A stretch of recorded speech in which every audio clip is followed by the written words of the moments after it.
Hello everyone, and welcome to Feytouched. Sorry about the little delayed start for us today, but welcome to our brand new Twitch stream. Welcome to our brand new campaign and a brand new Dungeons and Dragons 5th edition game set in the wondrous Feywild. I'm James. I'm a professional dungeon master with RPGathome, and it's my great pleasure to welcome you to this new game and new campaign. Over the past weeks and months, we've been working really hard developing this amazing world for you to all enjoy. We'll get right into the game shortly, but before that, joining me on this journey are these four fine people you see here. A warm, well-met, and welcome to all you guys. These guys have assembled some of the craziest characters I've had the pleasure to know, and I'm really looking forward to introducing them to you all, and I'm sure you'll love what they made and where we'll be taking them. So a very warm welcome to a couple of players that I have played games with before. We ran a Ghost of Saltmarsh campaign up to very recently. So please, a very warm welcome to Eric. Hello, Eric, who's currently sweltering in San Francisco. How are you, Eric? Hot, as you said. It's all good though. That's how I get my energy. I'm gonna dig deep. Dig deep in a very unusual way. I introduced Eric first, probably the zaniest character that we have joining us for this session. Eric, do you want to introduce your character just quickly for us today? Yeah, I'm playing Doofy, the Kobold's assistant. Kobold assistant, absolutely. Yeah. Joining us with Eric is Jared. Hello, Jared. How are you today from Chicago? Hello. Yes, yeah, 2 Chicago players now, so pretty much. We're doing good. I'm slowly fixing names that I missed prior to us going live, so don't mind me as I make zero eye contact.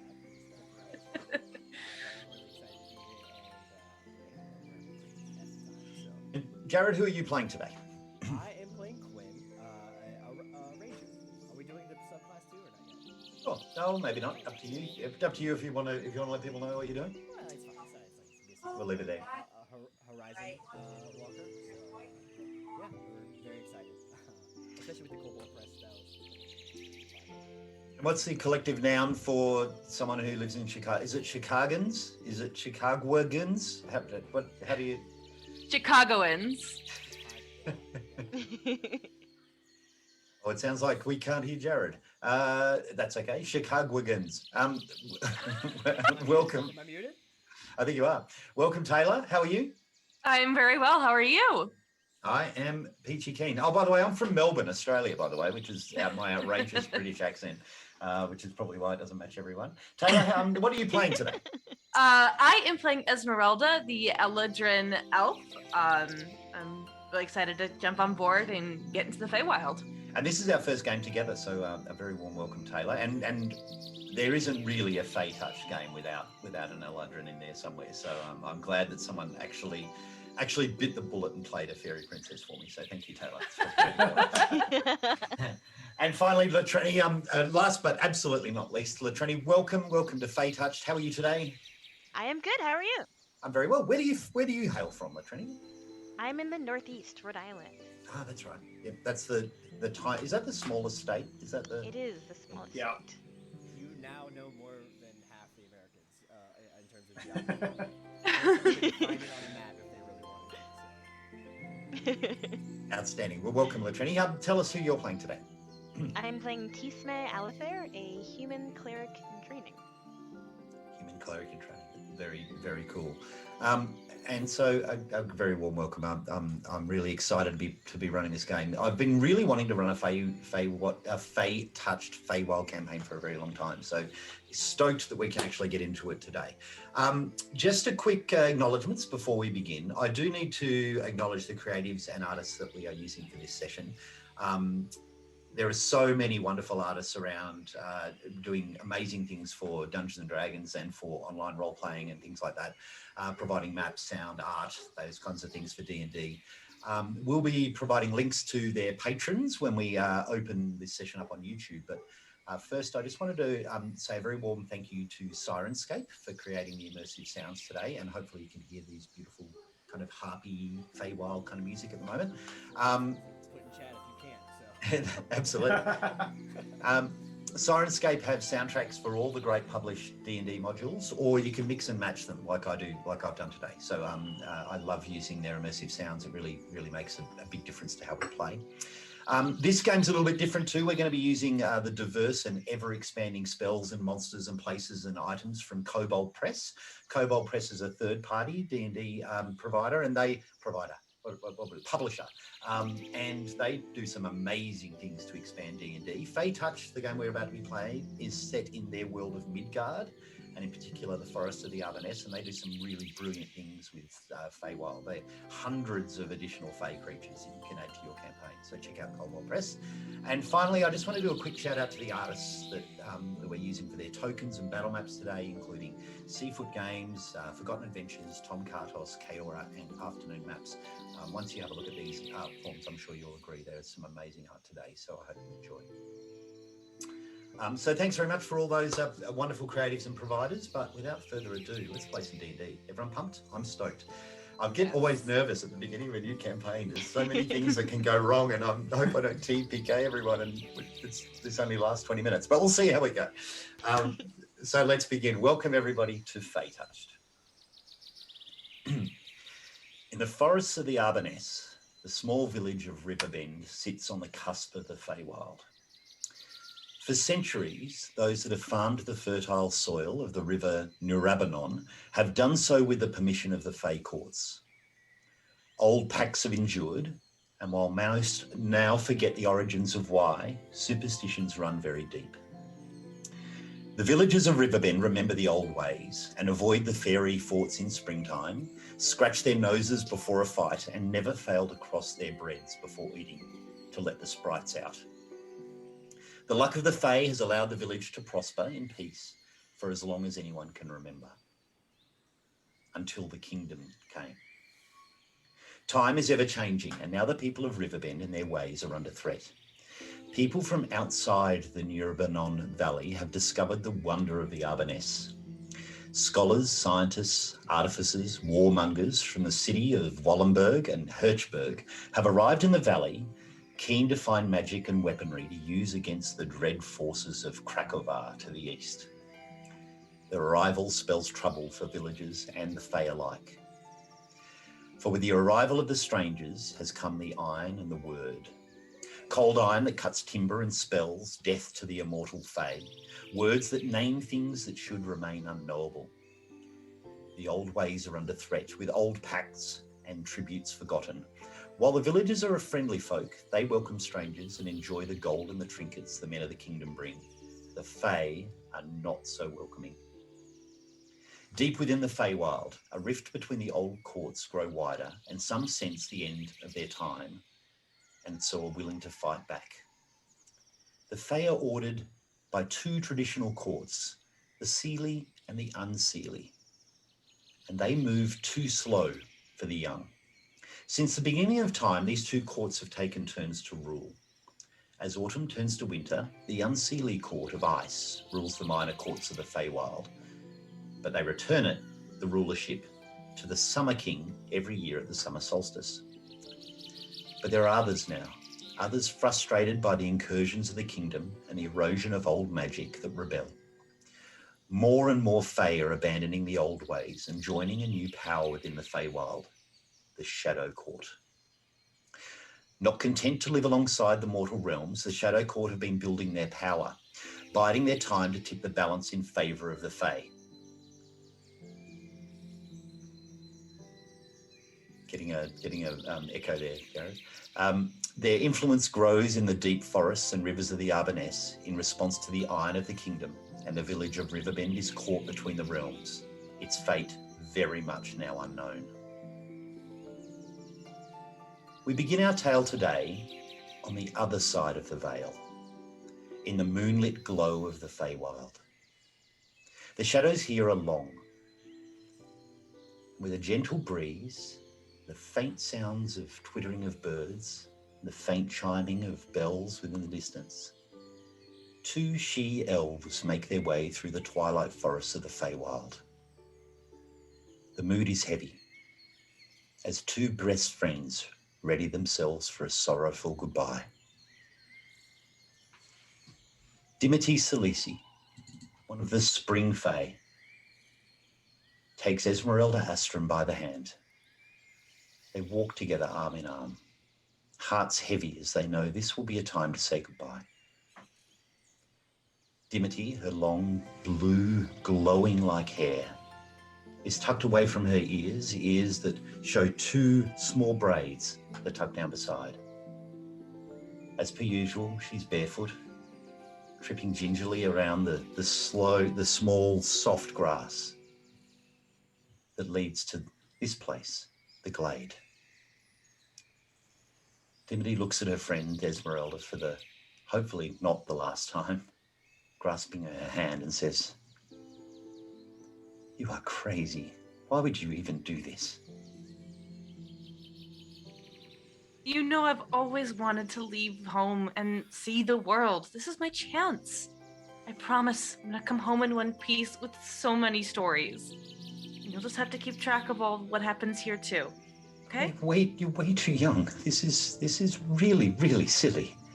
I just turned 100. This is my time to be my own person and to finally make my way out in the world. There could have been anyone else, any of your brothers, anyone else. I cannot believe you put your hand up for this. I mean, there's volunteering and then there's just being careless. Come now, this isn't for us. This is for others. These are for your brothers, your older brothers. They're far more capable. Please don't do this. I am capable on my own, may I remind you. I will be fine and I will come home. Please do not worry about me. Of course I'm going to worry about you. Of course I will. Okay, then just You are taking the road. Like, so many do not return. And why would you bother? They have iron there. It is drab. It is boring. There is no sunlight. Time goes so slowly and they're so drab. Why would you do this? Well, it's somewhere new. And I want to make sure that everything we heard about the realms beyond the Feywilds is true. What if it's a world full of wonder and mystery and histories that we don't know about? But that's it. We do know about it. Others have come back. They're dreary. They do things like paperwork. They do things like chores. Like, apparently, you have to sweep things. They have dust. This is crazy. Just silly, silly, silly. Just forget this. Come back. Come back. Let's have some tea. No, my mind is made up, but I've made a promise to the king. Would you have me break my word? Amazing. Of course not, but you don't have to stay for long. No. Just duck out. Come back. Be back before dinner. You'll be fine. I will come back as soon as I'm able. Keep an eye on my mother, and please keep Justine away from the new girls that have come into town. For my sanity. Yes, of course. Of course. She looks forlorn once more and goes into a bit of silence as you continue to move through the forest. And this part of the Feywild is beautiful. The faint glows of purples and greens that kind of filter through the moonlit sky. It is dark, but you're able to see and you're comfortable with this place. The glade that you're approaching is significant because it's really one of the starts of the Fey roads. The roads that can either traverse the Feywild or deposit you into the mortal realms. And so it has this strange kind of otherworldly feature to it. It is quite magical, and you feel that almost static electricity within the air. Your hair starts to, slightly turn on end. You feel the hair on your arms start to prick up. It is a wondrous feeling to get that feeling of the ley lines that are running through this place, this overwhelming magical sphere. Subconsciously, you can't help but start to play with it. You feel that magic itself seems to be boosted within this space. That you could cast anything that you wished, you know, that you could make things kind of come into being just with a thought, just with a word. And you find yourself shimmering with that kind of protective glow that you sometimes entrap yourself with when you feel nervous. And Dimity sees you and sees this bluish purple glow, and she kind of notices and says, "You are very excited about this, aren't you?"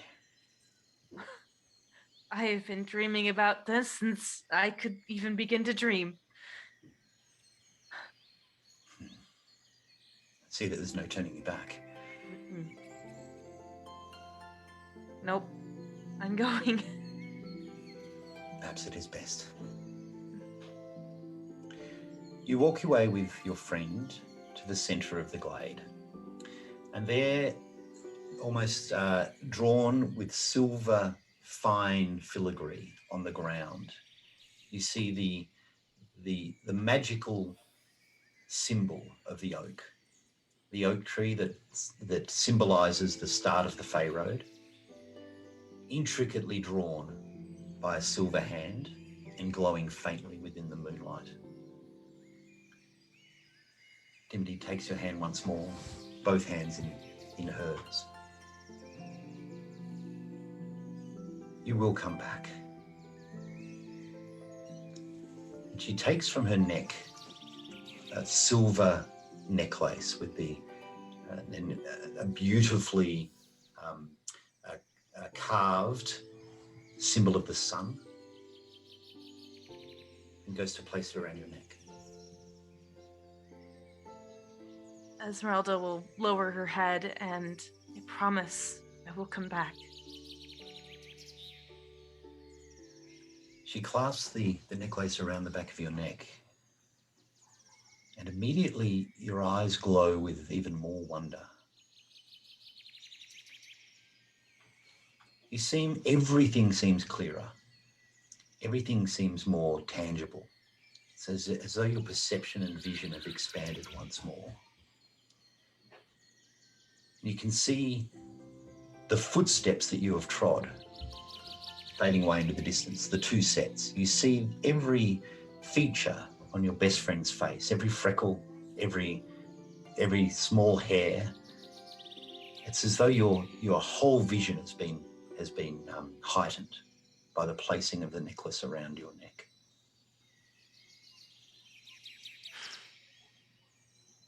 This is to help you find me.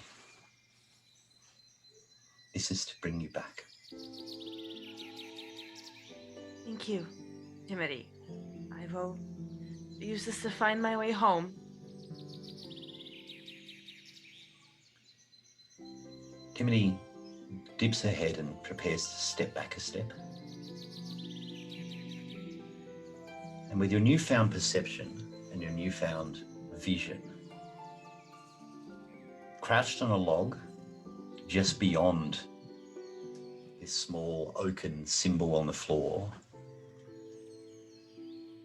a figure appears. Crouched low, silver hair, ears long, like any she. He looks long, stern, disapproving, like any she, and annoyed. Your brother Shay.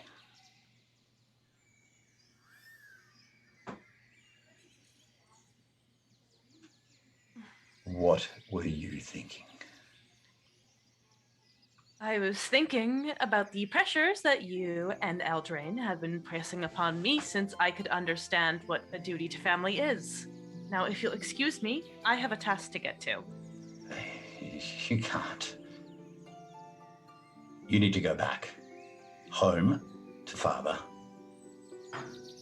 Reconsider this. I will do this for you. This is not your place. What is my place, Shay? I volunteered. I gave my word to the king. I am going. Yes, but your place is in study, in books, as it always has been.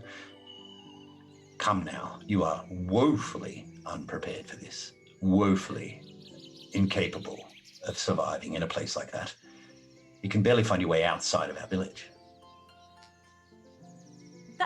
I object to that. I can find my way out just fine. And I'm tired of books. Dorian might be fine with books. I'm tired. I am ready. I'm going to go out, I'm going to help, and I'm going to come back and make our family proud. You even have a pack. I can barely see what you're carrying. It's a small bag. You've never done this before. Have you a place to sleep? How on earth are you going to even feed yourself? There's nothing out there. It's a desolate wasteland. You will not return. I will return. I will manage. I don't have the appetites of you or Alphane or the others. I can get by in just a little bit. You've never encountered the Shadow Fae. Never. Not once. You have no idea what they can do. And you have? I've heard tales. You've heard tales. You haven't done anything either. So, step aside. I'm going. I urge you, please. You are not capable. This is not for you. If this were Ambrose or Chastain, would you stop either of them? Of course. But at least they can handle themselves. None of us should have gone. This is for others. This is for the army. This is for a different court. This is not our fight. This is The our court of fight summer. now. This is our fight now. Everything is out of balance. We need You servants leaving does not make it our fight. We can find others. We can hire others. We don't need the goblins. We don't need that bugbear gardener of ours. Let's face it, they were useless anyway.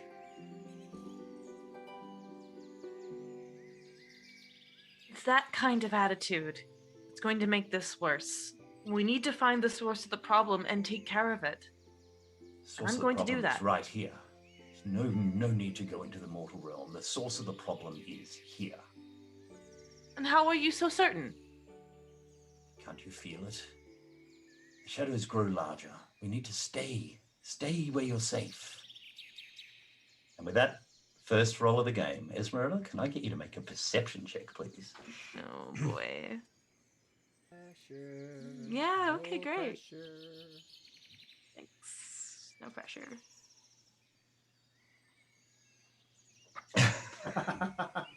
And so it Thanks! begins. An auspicious beginning. And so it begins. You look into the face of your brother and your best friend. They both look earnestly towards you. And you feel yourself getting more and more annoyed. You know, this time to break free, this time to stand on your own feet is something that you've been wanting for a very long time, and you start to get angry, which is strange. Normally, you can keep your emotions relatively under wraps, but for now, you feel anger building. Shay reaches out as if to take you by the hand, says, "Enough of this madness. We're going home," and reaches for you. She's going to snap herself back and no, I am done listening to you and every meddling older brother that thinks they can tell me what I need to do. I know what's good for me. I've studied this. I feel the magic in the ground. I can do this. And if I have everyone telling me I can't, then maybe I just will stop listening to all of you in general. Shay takes a step back. The anger is different to what he's normally expecting, and then looks around just expectantly, as if looking for the first time at something else. I'll roll for him. He looks back behind you, and you can't help but follow his gaze. Within the boughs of one of the trees around, you see a shadow.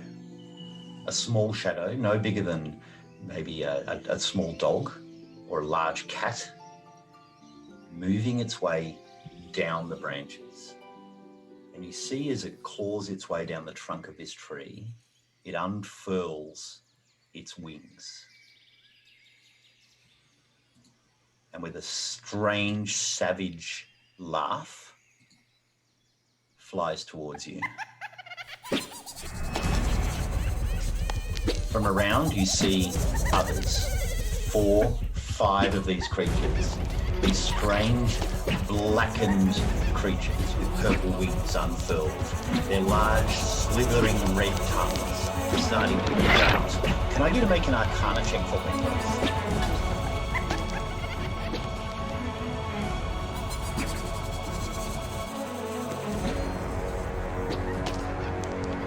Better. Much better. These are Baka. Small denizens of the Shadow Fae. Friends of bats. Servitors of hags. These creatures are often guarding the portals, the Fey roads. You watch as 5 of them start to swirl in a concentric circle around you. And without even thinking, Shay immediately casts a fire onto one of his hands, looking around expectantly as these shadows start to circle quickly. Can I get a roll for initiative, please? Okay. The smile on James' face was so earnest. He says, and I quote, "I hope I don't TPK you." Just one at a time. Yeah, you're right. Yeah, that's right. It won't be a quick one. It'll be a small one. Dimity immediately looks up at these creatures, these strange, bat-like, bulbous, horrific looking things, and immediately starts to run. She screams and moves towards the nearest tree. You're aware that she has the capacity to tree stride, and so she's moving as quickly as she can to try and escape from this. Esmeralda, what do you do? With the anger still burning within her, she drums up a mote of fire and hurls it at one of these Baka. Awesome. Okay, so on your actions page, and welcome to Fantasy Grounds, on your actions page, we're doing a firebolt. Yep. Awesome, roll the dice. Oh, very nice. The first firebolt comes straight from your hand, taking the first creature squarely across the chest. Roll some damage for me. Okay. How do we do? That's The little blood drop, that's it.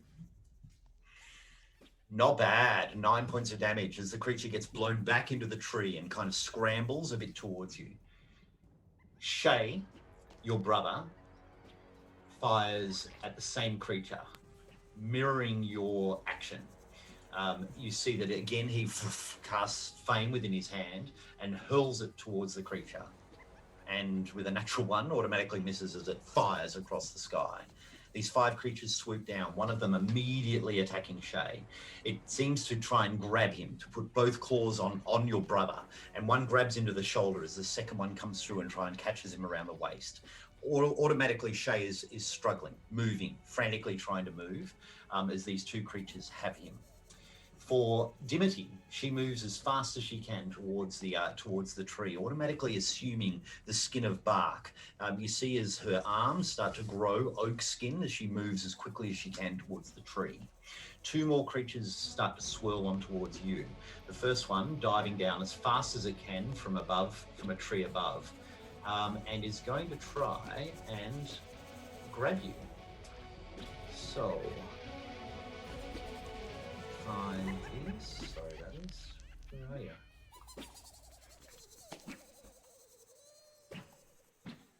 Oh, come on.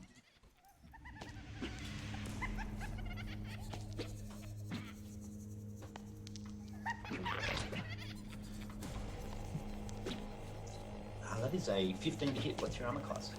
As of right now, it is an 11, so that hits. No problem. All right, so... creature does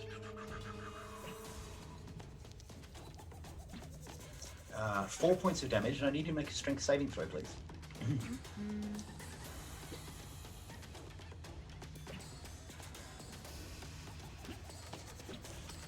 creature grabs you. You feel yourself being dragged up away from this portal as a second one flies down also.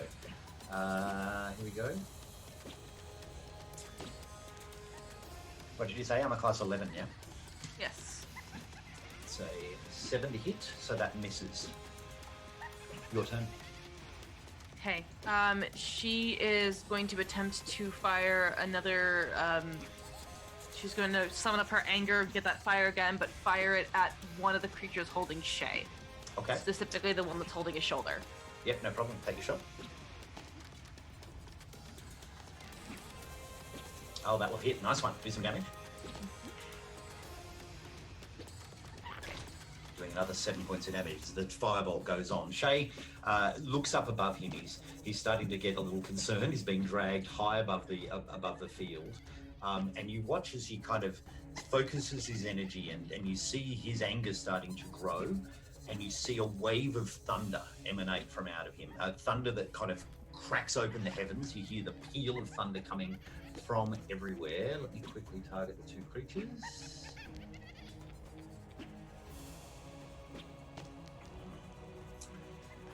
One of them fails, immediately peeling away. The thunder, wow, that one is pretty huge. The thunder damage firing where the fire had wounded this creature, and you see it tumbling away. The strength of the last remaining bucker, not enough to hold Shay above the field, and he tumbles down and falls, 3-point landing on the grass and looking up towards you. He says, "Run! Get out of here!" as two of these buckets swoop on you once more. The first one rolls a 7 and misses, and the second one will roll a 5 and miss. So you see behind you Dimity immediately moving into the tree and making her escape. You know, as she hits the tree form, she would reappear somewhere else in another oak tree within distance, but not somewhere that you can see right now. So what would you like to do? Am I still being grappled? Yes, you've got one on one shoulder. Okay, she is going to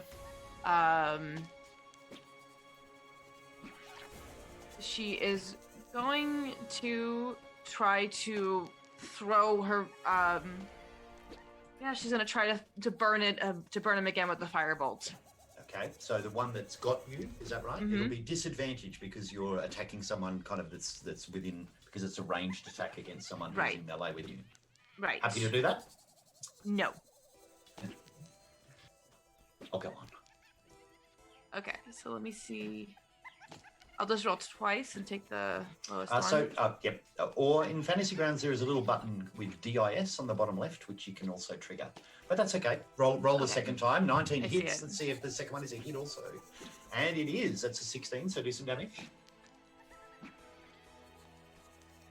4 points of damage. So this one has not been wounded before, so it starts to scorch as Shay looks towards you. I said run! Get out of here! Please! And he will cast Produce Flame at the one that's holding you. And that is a hit, doing 5 points of damage. The creature on you screams as the firebolt hits very quickly, but is going to try and grab you once more. So that's a natural 20. Oh dear. What did I say? Doing a grand total of 7 points of damage. And another strength saving throw, please, Esmeralda.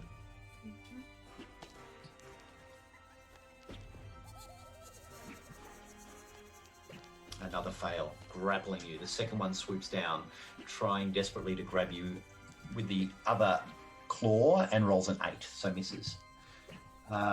2 more attack Shay. The first one swooping down, he dodges and rolls to the ground, coming up quickly with a blade within his hand, and starts to strike at the creatures. But you act first. What would you like to do? You are grappled now by one shoulder. Give me just 1 second. I do believe. I think I have something that'll allow me to escape. Hold on.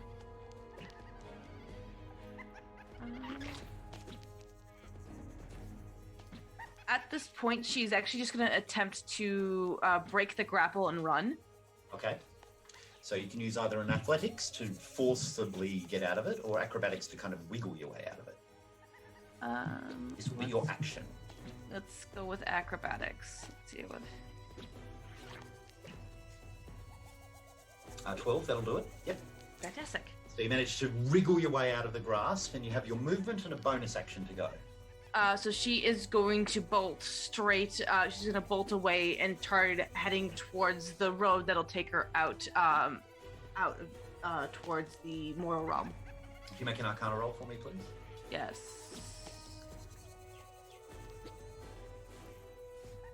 No problem. You start to run towards the shimmering silver-like oak tree as you bolt towards it, and as you approach, you see it start to flare blue and silver, as if it almost senses your approach.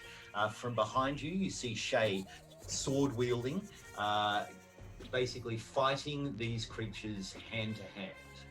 The target one. He misses the first swinging while. The second one he takes and drives his sword through its body as the two Baka start to swarm towards you. The first one... Oops, sorry. I don't do damage before I hit you. That's not fair. Rolling a 9 and missing. And the second one rolling a... Oh dear, a 17. Doing 6 points of damage. One last strength saving throw, please. Come on. Who hired this guy? Done. You manage to shrug off and run. Running towards the portal, running towards the start of the Fey Road. Yes. You look behind and watch your brother, sword wielding, fire in one hand, sword in the other, attacking these creatures from every direction as you plunge your way into the silver filigreed symbol on the ground. With a massive flare, the blue and silver flashes before your eyes, and everything goes black.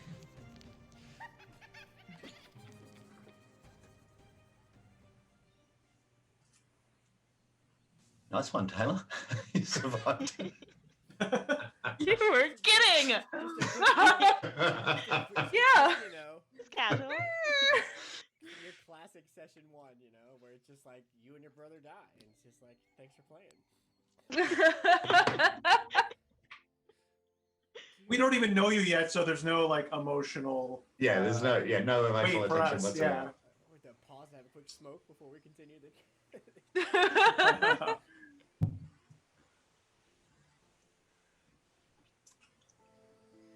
Okay.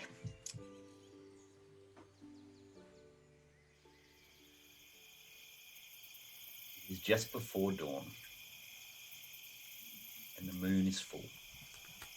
Its silvery beams shining down around the standing stones above the small village of Riverbend. It's always quiet here just before the dawn. There's the faint sound of insects, the occasional barking dog from the village below. And for Tisme, it is the favourite time of day. There's something about the moonlight. There's something about this early pre-dawn glow that has always filled you with wonder. And there's something about this place, the ancient stones that have been here before anyone can remember, providing a sense of peace, providing a sense of joy, and a complete distraction from your previous life as a baker's daughter, and a complete distraction of your new life that emerges today. Today is your confirmation, a brand new dawn where you walk and join the clerics of nature.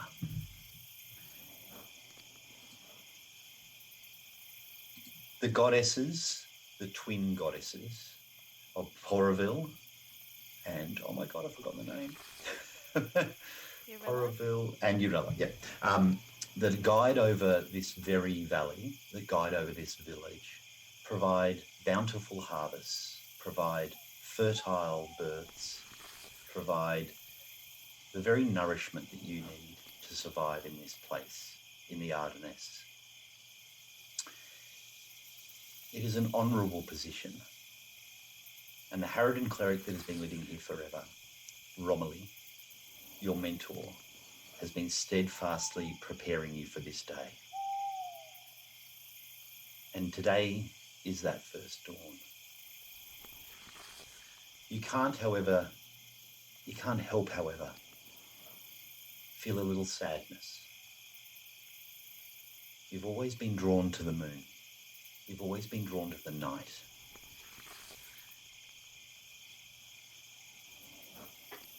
This new religion, this one that you've been trained so much for,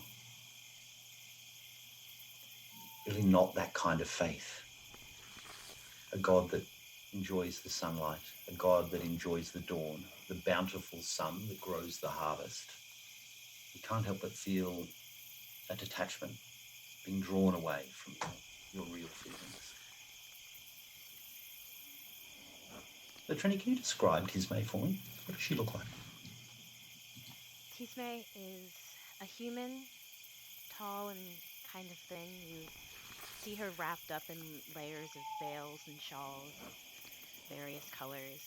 Always has a variety of pouches or small pockets tied to her with holding a variety of objects. She has lighter brown skin and her hair is done in twists with beads and rope and strings woven into it in various colors. You often see her walking around with her head down, covered in a veil, often humming or talking to herself. And that's what she is doing at this moment. Find yourself humming, singing. As the moon bathes down, you feel joyous once more. The singing grows, and you find yourself taken over by the music in your mind, and the song that's running through you. Alone within the standing stones, the circle of Poravit, you find yourself starting to dance. The music that wafts through your mind, the melody that wafts through you. You can't help but feel the joy of the moonlight, the joy of solitude. And yeah, you know we're going to do it. Can you make a performance roll for me, please? I figured it was coming. Okay. 3 Feel minus the beat. 2. Minus That's 2. that 2. That's outstanding. So a performance roll of 1. That's great. You dance as if no one is watching, and that's probably a good thing. It's for the best. Your kind of lanky joints kind of moving out in strange and unusual directions as you yourself are overwhelmed by the joys of the moon and the joys of the night. As you move and dance almost as if in a trance, you lose sight of your surroundings. You kind of vaguely, almost in a reverie, start to kind of just vague out a little bit as you're kind of dancing amongst the moonlight. And as you do, you get a sense of change. The light shifts here. The light seems to take on a more moonlit purple-like glow, interflecked with green and blues. And when you kind of come to out of your reverie, you look around and everything looks faintly silver. Very unusual. A far stranger feeling than you've had before. Something's not quite right. I see anything around me, maybe something that I would identify as a source for this change in light in some way? Perception check for me, please.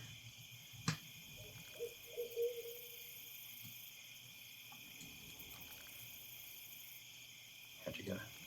15. 15. As you look down towards you, as you look down and around you, you see in front a shimmering light start to emerge from literally at your feet. You see that there's a silver radiance that seems to take the form of an oak tree at your very feet. You can't help but step back a few steps, and there, emerging from nowhere, stands a quite terrified looking figure, a woman, badly wounded, scratch marks and pain racking her body. Esmeralda, can you describe yourself for me, please? Esmeralda is very short and frail of build with red curly hair and a dress that once looked like a spring flower, now in tatters. And her skin is pale with almost a bluish glow to it. As you look up, Tisma, you noticed other figures approaching behind. You see vaguely through the mist, you see two bulbous, purple, dark-looking creatures with flickering tongues and massive purple wings that seem to be swarming out from the stones from nowhere. Can I get you both to roll initiative, please?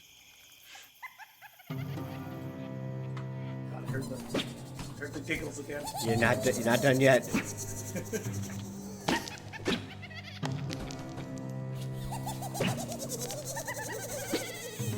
These creepy laughs have got to go. They're pretty crazy. It will haunt me for. I just Now, Tisma, of course, dancing in the moonlight, you're probably without your weapons, but you've still got more than enough tricks up your sleeve. I can do math, yes. I cannot. See a bunch of question marks. There it is. You got a moment to load? There we go. Jared, how's the map looking? Red? There we go, not Red? Still. No, fantastic. Tisma, you look around, and this woman, Esmeralda, looks, she's bleeding pretty much. She's been damaged quite badly. But you see these creatures behind her, malevolently kind of licking their long red lips and wings outstretched, ready to pounce on her. What would you like to do?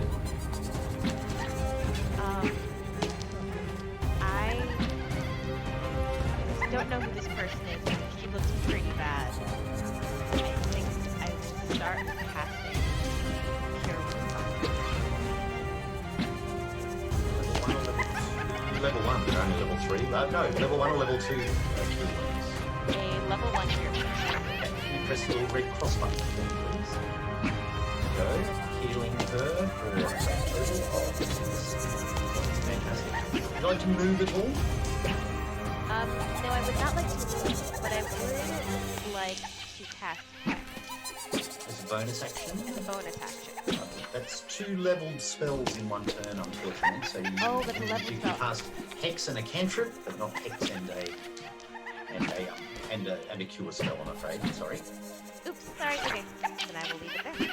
Esmeralda, you've emerged through this portal, through this silvery portal, and immediately you land in front of a human peasant girl who takes one look at your wounds, puts a hand on you, and seems to say a prayer.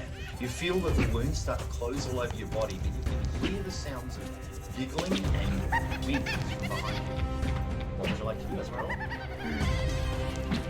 Esmeralda will whirl to face the Bukas and then will put a hand to herself and casting Fey magic to protect herself as she does. She performs mage armor. That's a great idea. Okay, so you want to click that mage armor for me? Excellent. Any bonus actions? That is it. That's it? Okay. For both of you, can you just click off a spell slot for me, please? On the actions page under spell slots. As the booker fly into it.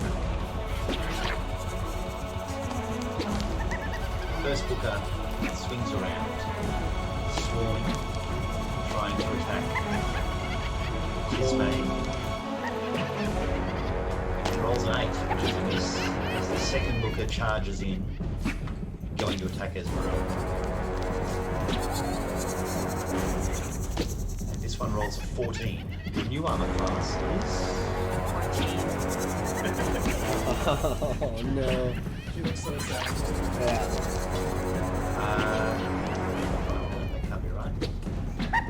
3,000 damage. That's your plan. Wow. No. What just happened? Okay. The creature slides in and slashes. You scream in pain as the creature slashes across you. Sorry, there was leftover damage from elsewhere. That does not kill you, according to Fantasy Ground, so we won't do that to you today. Tismay, what would you like to do? Oh brother. Okay. I would like to cast. Oh, it is right next to me, isn't it? Yep. Okay. Well, Sacred Flame Mm-hmm. on the Buka 2 that is next to me. So just one moment. Yep, that's fine. So roll the dexterity save for me. So I allow my players to roll the saving throws for my creatures because more dice equals more fun. So it kills you. Until it kills you. That's right. So roll the little You dice said- next to Sacred Flame for me. Did I roll? Yep, and so that is a success. So the creature dodges out of the way of the spell. So unfortunately, that cantrip doesn't work. Bonus actions.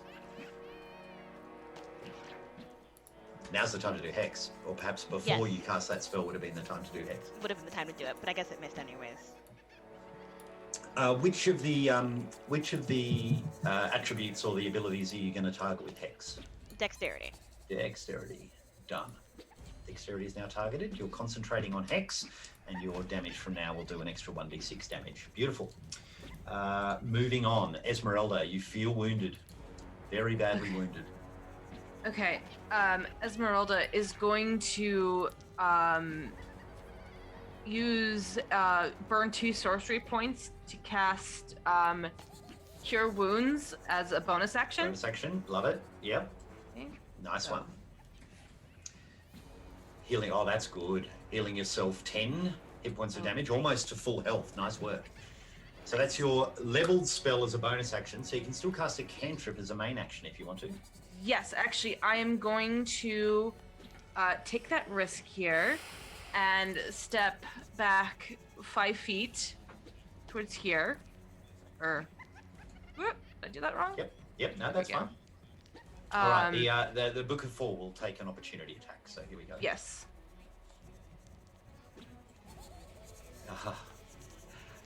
Sorry, that's a 15 to hit. Okay. Doing 7 points of damage. Okay. What people You've can't moved. see is your shadow dice that you roll in the background that we all see in Fantasy Grounds. It's just random dice that you roll, and it's horrifying to not know what shadow dice are actually rolling. What would you like to do as your action? And she is going to cast Firebolt on the Abuka that is attacking the human that has healed her. I love it. Oh, that will hit. Oh, okay. I believe. Yep, that hits. Do some damage. Oh wow, 9 points of damage. Blasting with the firebolt. It seems to be incredibly startled by the fire as it comes through. Here we go. That creature will attack Tismay.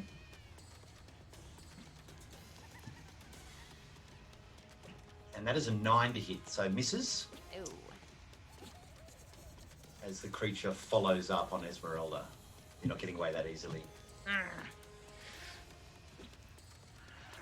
Or are you? That's a 9 to hit as well, so missing. I love it. Tismay, over to you. Your creature seems to be somewhat alight as a firebolt has come from nowhere from the standing stones to strike it. What would you like to do? Let's see. I would. Uh-oh. Okay. Now that I've hexed it, I guess I'll try Sacred Flame again. Okay, give me a moment just to target. Same creature? Same creature. Okay. Let's make the saving throw. Hopefully it triggers disadvantage if Fantasy Grounds doing the nice thing. It didn't seem It won't trigger disadvantage because it's only ability checks. Oh, ability checks, not you're right, saving it's throws. It's on a saving Of throw. I course. totally No, forgot. of course, absolutely. Thanks, Eric.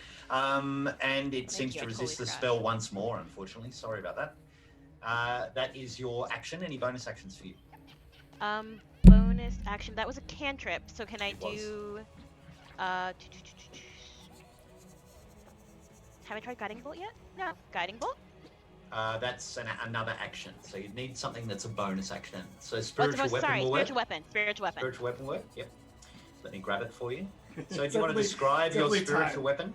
Hmm? Do you want to describe your spiritual weapon as you summon it forth?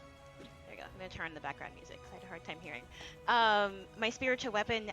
You see, as I begin to cast the spell, this long whip, this kind of spectral whip comes into vision, almost like it's made of vines or thorns or something, with these inky black tendrils mixed in between. Love it. And I will use that. Yes, and cast spiritual weapon. Yeah. So roll the attack.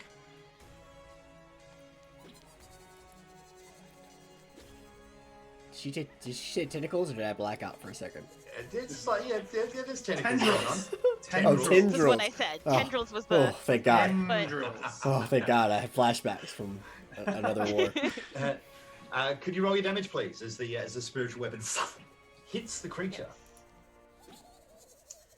That's a lot better. 7 points of damage. It Better. is pretty badly wounded. It's not doing well whatsoever. So nicely done. Okay, Esmeralda, your turn. Esmeralda, seeing that this thing is not letting up, she is going to cast a sword burst. So it needs to make a. It fails. All right. So it takes. It takes 5 points of damage. Mm-hmm. And that's all. Yep. That's all. Any bonus actions? Not right now. No. Nothing? Okay. Yes. The booker that's being attacked, that's attacking Tismay, does not like this. It's very, very close to death. And so you watch it fade and go invisible, and you feel the wings start to beat. You feel that it's starting to move around you. I'll let you do an opportunity attack. It's not quite right, but because I've completely de-weaponed you, which is a bit unfair, I'll let you do an opportunity attack with your spiritual weapon as it tries to escape invisible. My It is spiritual with weapon. disadvantage. So bottom left, please, under DIS, And then roll for my spiritual weapon. and then roll for your spiritual weapon. See if you hit. See if that. There we go. And no, Ooh. that's 2 4s. That ain't No. gonna happen. So the creature seems to completely disappear from sight, and you hear the sound of its wings and a giggle as it seems to fly beyond the stones to the south. The last booker is going to continue to try and take Esmeralda with it. So, and rolls a 7, which misses. Tismay. Dispatching one of these creatures or seemingly frightening it away, you see that the elf that's arrived is fighting for dear life against one of these creatures. What would you like to do? Okay. My spiritual weapon is still up, so I will move that. Yep, you should be able to move it. Can you check if you can move that for me?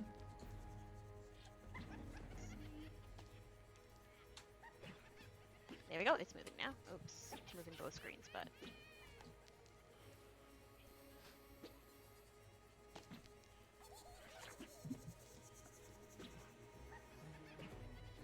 Oh, it does not want to move. Okie doke. There you go. Thank you. Done. Okay, great. And I will attack the remaining Buka with a spiritual weapon. Good luck. Oh boy. That doesn't bode well. Good luck. That misses, It is unfortunately. so So, sad. any bonus action? Sorry, any That was a any bonus main action. actions? Any main actions? Main action, I can use any of my spells. that I Got want. loads of those. Oops, I did not mean to press. I meant to say I was going to cast Guiding Bolt, but I just pressed it. Thankfully, it hits. Okay. And damage. Bam. That is huge. Can you describe Yeah. this? This is under moonlight, I guess, as you put out a hand and force your guiding bolt damage. Yes, noticing how badly the elf seems to be doing it, a little bit frazzled by the whole situation, I hold on to my holy symbol and reach a hand up, and similar to the dark energy that's in my spiritual weapon, this kind of silvery moonlit, like silvery purple energy streaks out from my hand, hits the Buka in its chest. Standing. Esmeralda, your turn. Esmeralda will once again cast the blades around her as she performs a sword burst. So, see if he makes it. This time, it probably knowing it's coming, kind of dodges out of the way as best it can, yeah? Great. It is... yep, go on. That's- Bonus action. That is all I can do. I don't have any bonus actions right now. This creature, badly wounded from the guiding bolt, will also try and go invisible and try and fly away. If you can draw a weapon, you can do an opportunity attack as it tries to escape.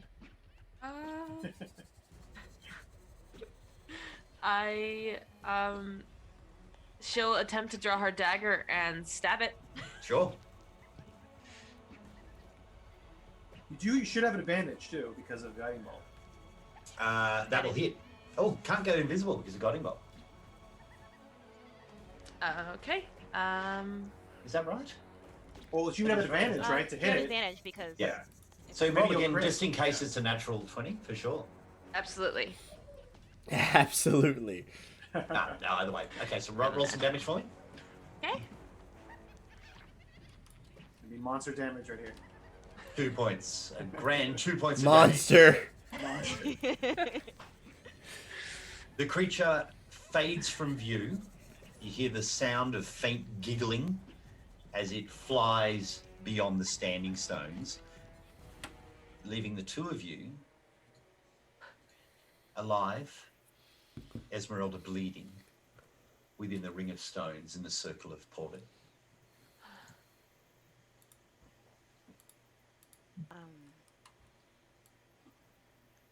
Hello.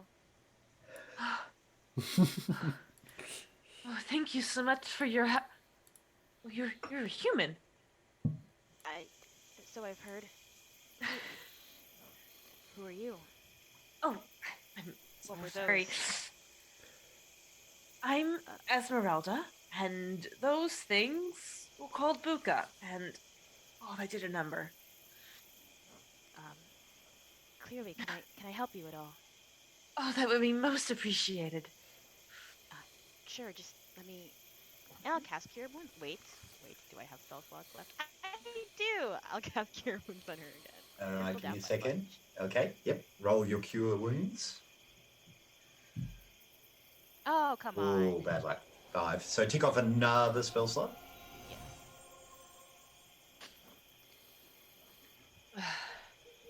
I hope that helps some. It did. Thank you so much, stranger. What can I call you? A human, you said that. Yes, but do humans have names? I thought they have names. Oh, Tisme, that's my name. Nice to meet you. What are you? Oh, I'm just an elf from beyond. A bit. Nothing too serious. That sounds amazing. Where is beyond? Where did you came out of the ground? not the ground. She's gonna point in the direction of the forest, and from there. Wow, that's amazing. Were those things following you? What was going on? Yeah, they're a bit of a nasty bunch, but you managed them terrifically. That was fantastic. I didn't know humans could wield such power. I, Is is that common for humans? no, not common. Oh, I'm not special, but it's not common either. It, no. Yeah. yes. So where is this? This this is Riverbend, or the forest outside of it, I should say. Have you not been here before? No, it is my first time ever leaving home. Oh, wow, that's incredible. Congratulations. Thank you. Um, I you'll like it here, at least. I meeting you, I think I will. I hope we didn't interrupt something. This looks like a. Were you out here alone? Yes, usually, hopefully, alone, of course. Um, yes, the circle of Horvitz. It's a holy place around here for one of the goddesses of life and nature. It's important See. to the town. Yes. I see. I see. And will you be going back into town soon? Oh, of course, yes. That's I guess the sun is coming up, so I'll be expected back there for sure. If you need me to guide you there, of course I could. Oh, would you? Uh, sure. I, yeah, yeah, sure. Oh, Tisma, you are so kind. Oh, it's so good to know That's the new. humans are kind. Uh, yeah, that's me, kind human. Um, village is that way. If you just kind of starts backing up. Fantastic. I will follow you. This is exciting. The first purpley orange rays of dawn start to creep over the horizon, bathing the forest in a beautiful kind of warming glow. The two new found acquaintances, I guess. Battle buddies, you know. um, start walking. It is a journey. Like it takes some time. It takes a good 20 minutes to kind of walk from the standing stones through the forest down to the bustling village of Riverbend, a village that is only just waking. Only just waking. You can hear the faint sounds of the blacksmith starting to fire up her forge, and the most common smell for Tisme is the baker's daughter. You hear that beautiful smell of yeast and of freshly baked bread. And guys, that's where we're going to take a short break. When we return, we introduce the other two characters. Sorry, guys, thanks for being so patient. But we'll just take a quick 5-minute break so I can reset, and we'll see you back here shortly. Luckily, your intrepid friend here has prepared a "Be Right Back" sign, so we'll throw it up real quick, and then hope to God Let's see it's good first. enough. Real quick, First all in right, the well, clinic. I'll transition for you real quick. Okay, I'm not scared. transition. Do it. I'm not scared for you. I wanna see it. Yeah. So okay, Wow. I'll kill the sounds. You guys, listen, it's the best I had in 5 seconds because I knew it was coming. No, you did. I'm impressed. All right, we'll be right back.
Hello and welcome back, everyone. Welcome back to Feytouched, our brand new streaming game of Dungeons and Dragons 5th edition that is firmly set around the Feywild. And we survived. We survived the first hour, both technologically and from potential early death for Esmeralda, which was a little bit harrowing for a second there. If you've only just joined us, we've just started and introduced a couple of our characters.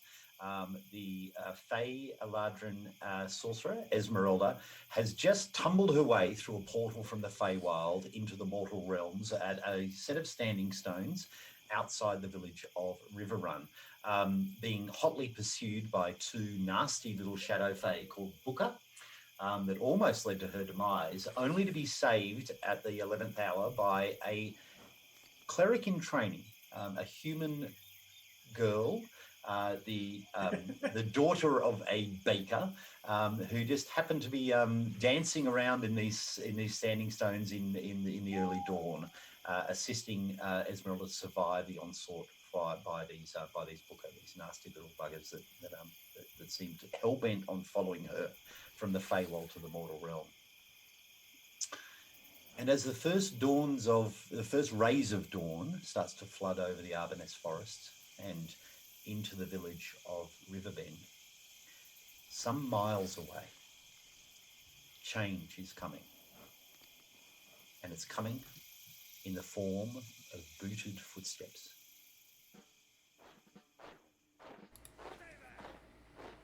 The army of the Grand Duchy of Dornig arrives on booted foot. The group of soldiers, having marched all the way from the capital of Feywild over the last few days, are exhausted, knowing full well that they would emerge within Riverbend this very morning. The leader, the lieutenant, the tiefling commander of this company of soldiers has pushed you all to exhaustion. Lieutenant Mus, a veteran of previous wars, veterans of wars to the east, has been almost relentless in the way he's driven this group of men, tieflings and women, through the wilds. And it's through exhaustion that these soldiers continue to march ever west towards the village of Riverrun.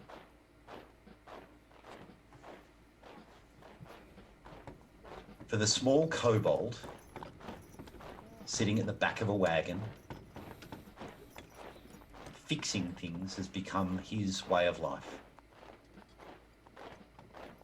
Dragooned into the army. So, no, not dragooned, you signed up, didn't you? Volunteering into the army as a repairer of objects. The olive-skinned tiefling lays out his tools within the back of the wagon, eyes barely open from lack of sleep, as he continues to repair the weaponry of the soldiery as you march towards Riverrun. Eric, can you describe your character for me, please? Well, Doofy right now is a short kobold. He's been wearing a patchwork cloak pretty much over himself the entire time. Thank you for that. Yeah, I mean, he's been keeping himself pretty hidden. So he mostly has been wearing this kind of, this kind of crappy patchwork cloak over his small frame. As you said, he has kind of tan olive scales that will kind of gleam out, but pretty much nondescript. Yellow eyes. But he's kept himself a lot, so yeah. As the wagon train slowly continues along the trails to the village, the dawn is coming up, and for the first time in probably a long time, you've been given the opportunity to kind of look around. This is a pretty place. This is a lovely looking forest. And the dappled sunlight that starts to emerge, that kind of warms you after the gloom. You find yourself kind of almost daydreaming, I guess, morning dreaming of your journey, a journey that's taken you halfway across the duchy, halfway to the first to the capital of Reywold, and now on the journey along the forest trails towards this small little town in the middle of nowhere. You think of better times within the city. This probably is the most remote, I'm assuming, you've ever been. You've kind of grown up in the cities and the towns. I'm a city kobold. Yeah. Yep. This is around the east. This is wilderness. This is. It's both terrifying and exhilarating. And my face reflects that. I go through periods of just complete fear and anxiety, and then also phases of just wonderment. It might be your distraction, or it might be your inaction. But Sergeant von Funksgaard, the bald-headed, bearded behemoth of the sergeant, seems to notice that you've stopped working. You see that the little glow of the lantern within the back of your wagon is kind of is starting to move and jostle with the horse as it travels along the path. Sergeant von Funkstad says, "Back to work. What are you doing, wretch?" Oh, yes. Sorry. My definitely intellectual superior. I will still working. I start clanging. I'm just a dumb kobold. Sorry. Are we doing this?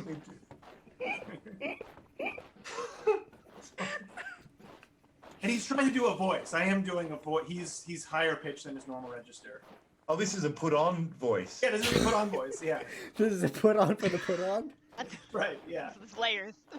There's layers. Oh my god. I'm so wise and attractive.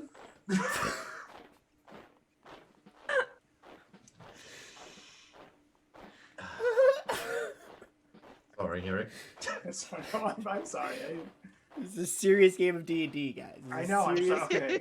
serious game. People almost died in the first chat. You've had weeks to prepare for this, James. I know, but it's the first time I've actually heard it, and it's full fury, and it's all I could have dreamed of and more. Oh dear. All right. Sorry.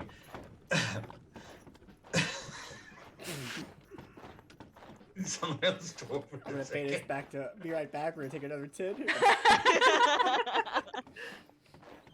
Just a moment What? to collect ourselves.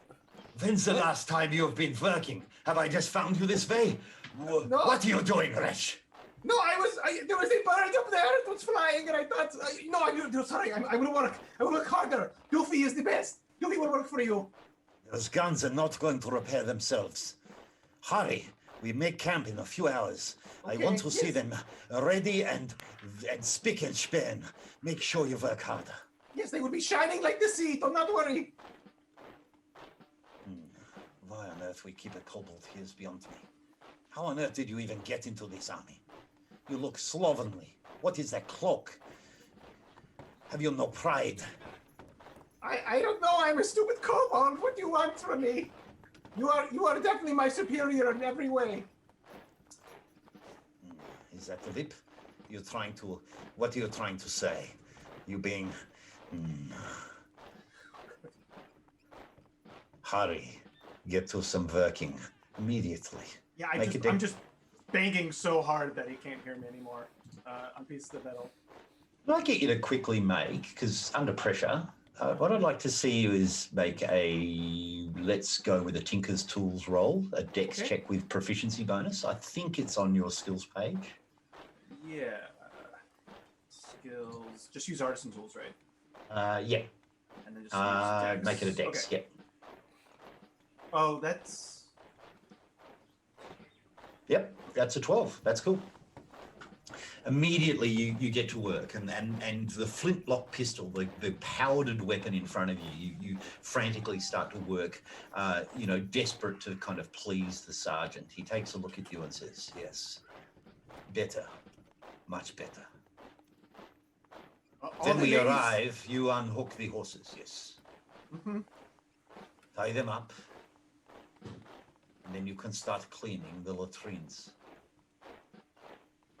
Yes, of course. That's I was born to do this. Of course. Them kobolds, keep to it. Ha! And he kind of whips the horse that he's been riding and kind of moves further up the column. Behind you, marching, pack over his shoulder, knives tucked into his belt. Quinn sees this. You see the sergeant berating the poor kobold Doofy. And you are tired, legs weary. You've been marching all night. It's only now that the sunrise is coming through that you feel that warmth on your face with the dappled sunlight. And you watch as Doofy immediately starts working frantically, and then the second that the sergeant kind of moves away, he kind of looks around just to see if he's leaving, and then possibly goes to work on whatever else you were really wanting to do at that time. Quinn, this is your first time really out of the wilds. Very different to Raywald, the capital of this place. But there is a familiarity here, a familiarity that you can't explain. The oaks are familiar. The sun is familiar. You get the smells of the forest. That is something that you've not sensed before, but there is a lingering understanding. There's a lingering sense of belonging.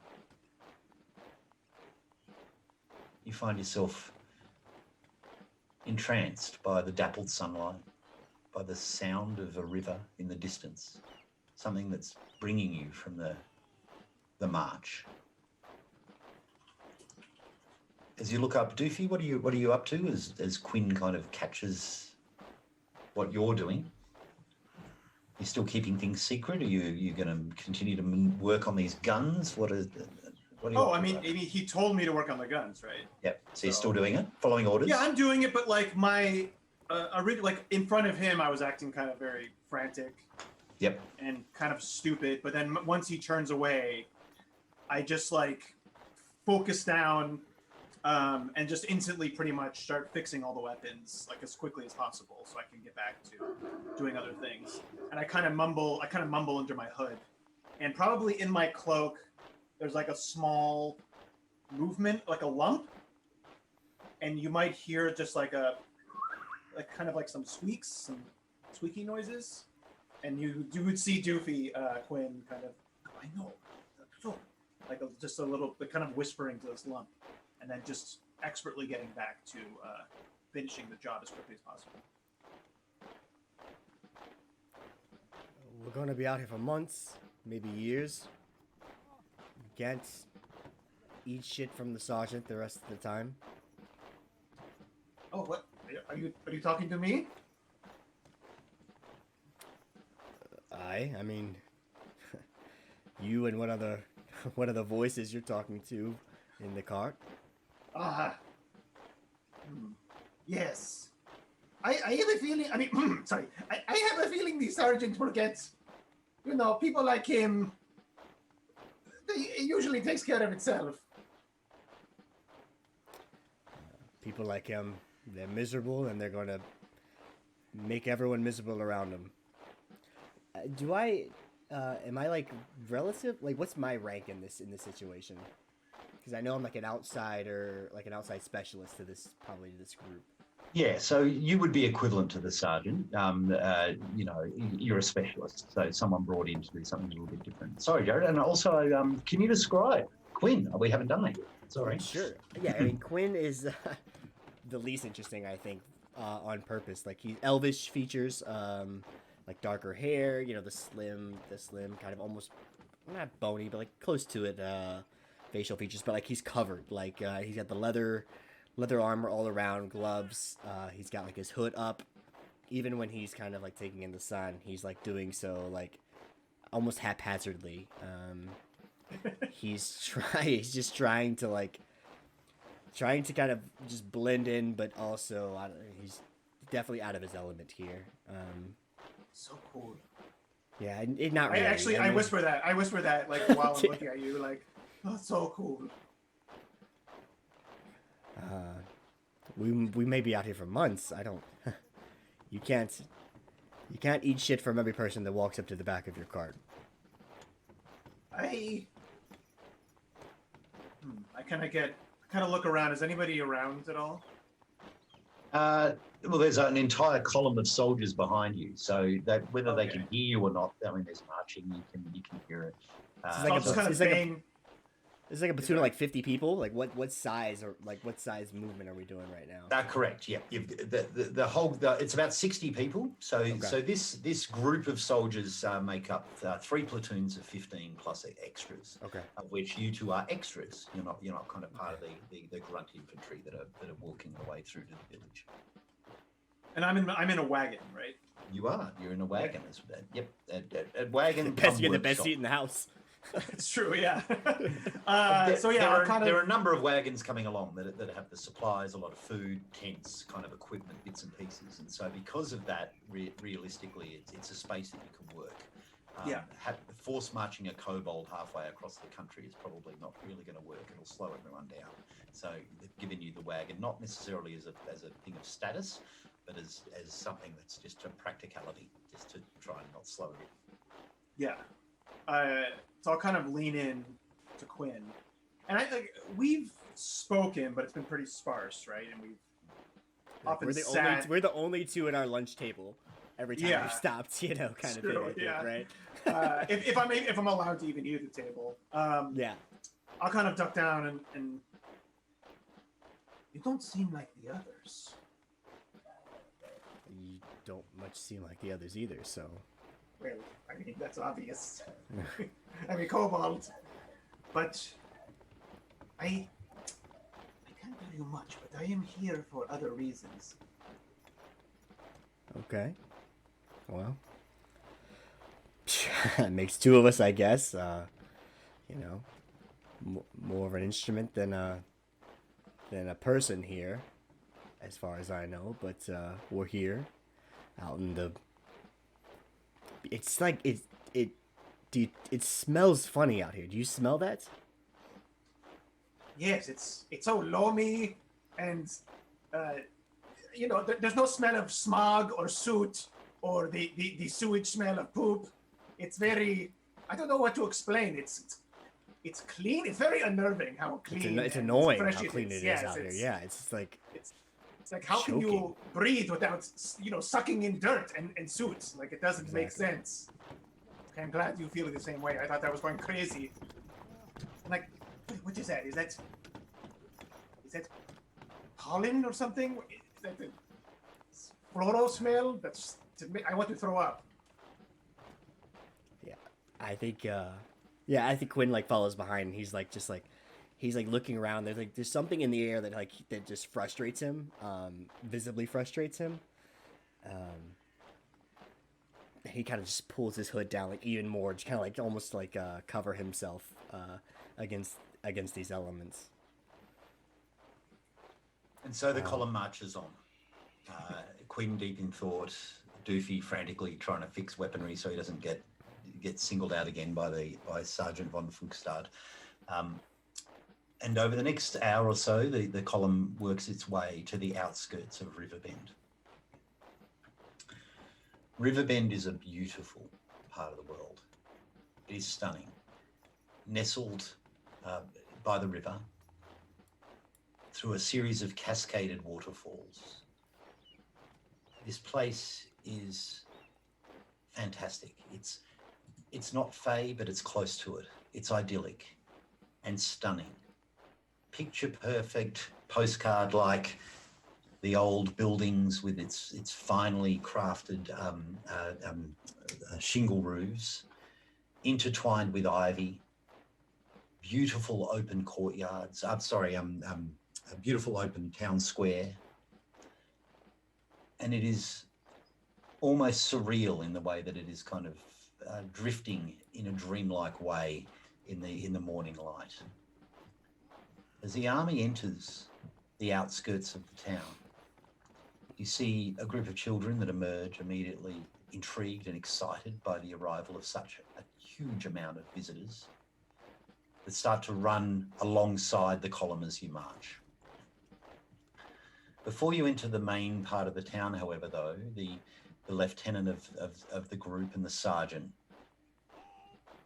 immediately call the column to a halt in some untilled farmland on the outskirts of town.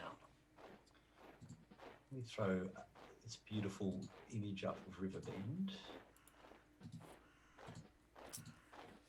And fantastically, this is a map by Kaora. I adore this map. I think it's done a great job with it.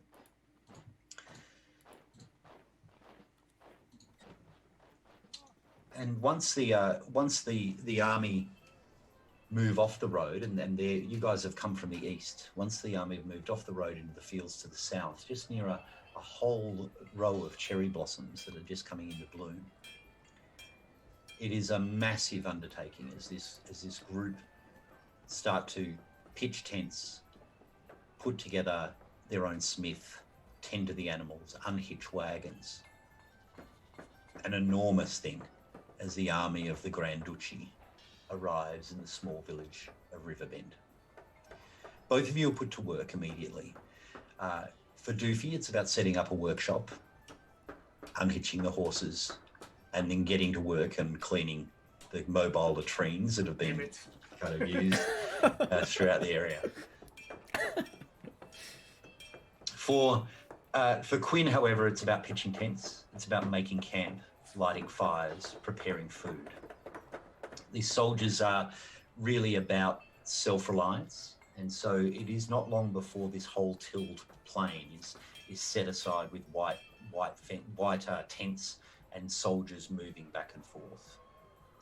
It takes a couple of hours, so it is almost mid-morning by the time that the tiefling Lieutenant Mus, gathers the soldiers around, climbing on board a now emptied wagon to address the soldiery.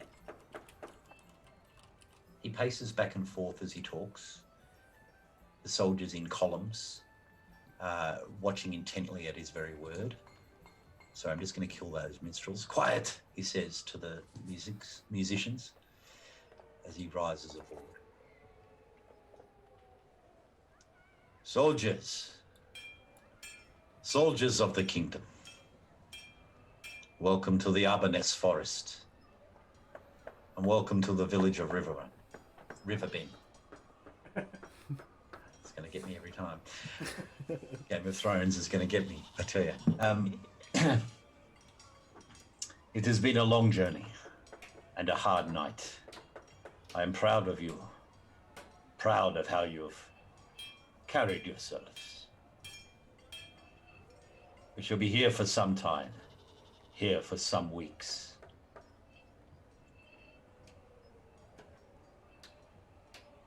And I ask of you, stay vigilant, stay alert.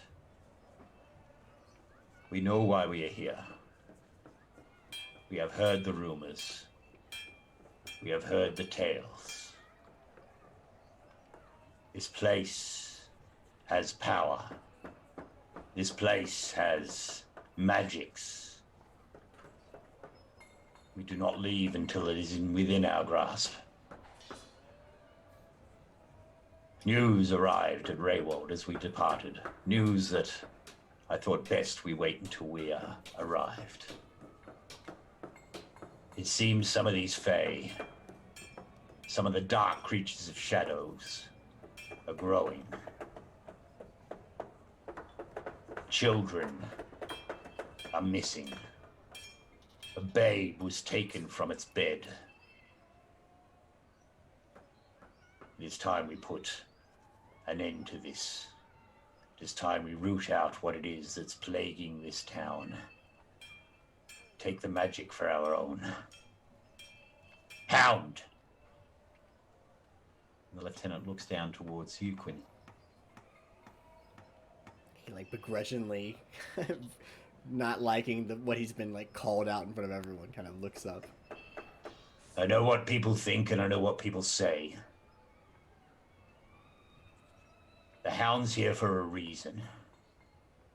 And I want the chat to stop now. He'll sniff it out. It's what they do. Their noses will find the way.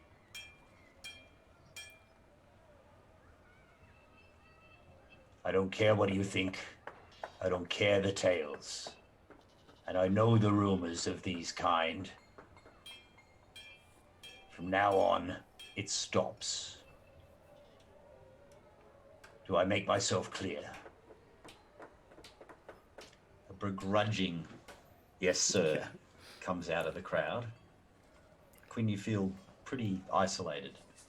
Worse, right? Like, the worst thing you can possibly do is be called out in front of a group of all of your peers about not being, like, no longer being teased amongst a group of your peers. So he's like, pulls his hood down, like, just looks down and shakes his head, like, knowing it's only gonna get worse. Like, this is not the first time that he's been singled out, so.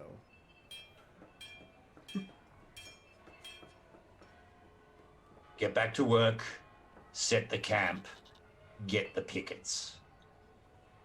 We stay here for however long it takes. Now, I will enter this village.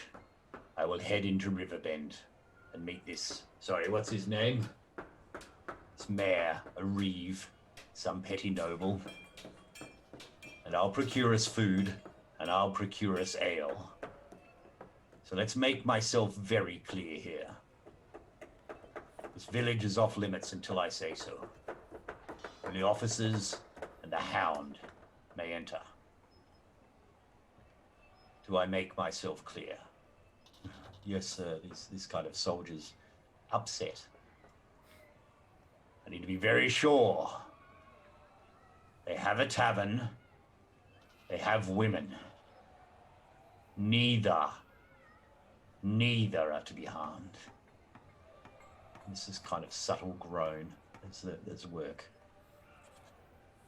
I'm glad I make myself clear. Dismissed. Back to work. And Lieutenant Mus, his kind of pointed beard, large four horns, steps down from the wagon, gestures towards Quinn. My quarters. 5 minutes.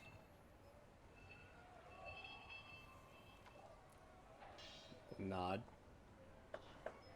And walks away into the tent that's been built for him on the quite near the road of this little village. Have you had any interactions with him before? No, I would say probably not. He probably kept to himself. Yeah, he's lieutenant, right? Like, yep. So he's like, okay. I'm gonna throw a British thing at you, lieutenant. Thank you. Yeah, I heard you say that earlier, and I was like, that's cute. I remember my first time saying lieutenant. I would let it lieutenant. Okay. Yeah, thank you. Yeah. The US-Australian culture wars will continue. It's a lieutenant. Sure. it's really what this whole campaign is about. Not about That's the right. Fey, not about D&D. Yeah, it's us heckling each other's country. Yeah. You look across and most of the soldiers haven't it's not like they're warmly responding to you right now. Most of them are pretty much ignoring you. What you do see, however, is Doofy kind of half struggling with a large vat of poop as he kind of maneuvers it around from one of the latrines area. I would say during this speech, I was trying to in incognito take notes on everything he was saying. Yep. I have a little notepad. As in literally take notes? Yeah, literally taking notes. Not Eric. Not the person. Yeah. I do not take notes, but my The character. first time was. Eric's ever taken a note in a game That's of Dungeons and right. Dragons. And then he looked. He was trying to be hidden, but he definitely stroked his non-beard while he was taking notes. And then yes, back to lugging shit. My curse followed me since I was a young. What? Sorry. I said, if I see you struggling or doing something, and like, It's fine. I'll help you. Like, so he would go to you, like, intentionally and help you carry whatever you're carrying, even if it's shit. Yeah, absolutely. You are so cool. You are going to stay. You're a good guy, I can tell. just lift your end, please. And I don't want Look, to... Queen. When the shit goes down, and it will, I got her back. That's right. I appreciate that, but let's just get the shit down let's get the now, and then actual we don't have shit. to actually worry about it coming Right. down later. Just want to say, when the poop hits the fan, Yeah. you can rely on old Doofy. I do air quotes. Just stop doing air quotes and put both hands back on this Wow, okay. tub of shit. Oh, Please. you're right. Okay. As you did air quotes, the whole thing. Yeah, I just want to say, I put my little hand on you. Again, I just want to say, when you need somebody at your back, you just call upon old Doofy. You keep. Is that not your name? It's my name for now. Yes, we would. This would be a tomorrow discussion, but Okay, that's good. I pull out the cigarettes. No, put your hands back on the shit. Stop literally doing everything with sharing this thing of shit. Sorry. The cigarette. It's a hand rolled. Yeah. I can't. He can't really do it well. Okay. It's a joke. All right. I help you.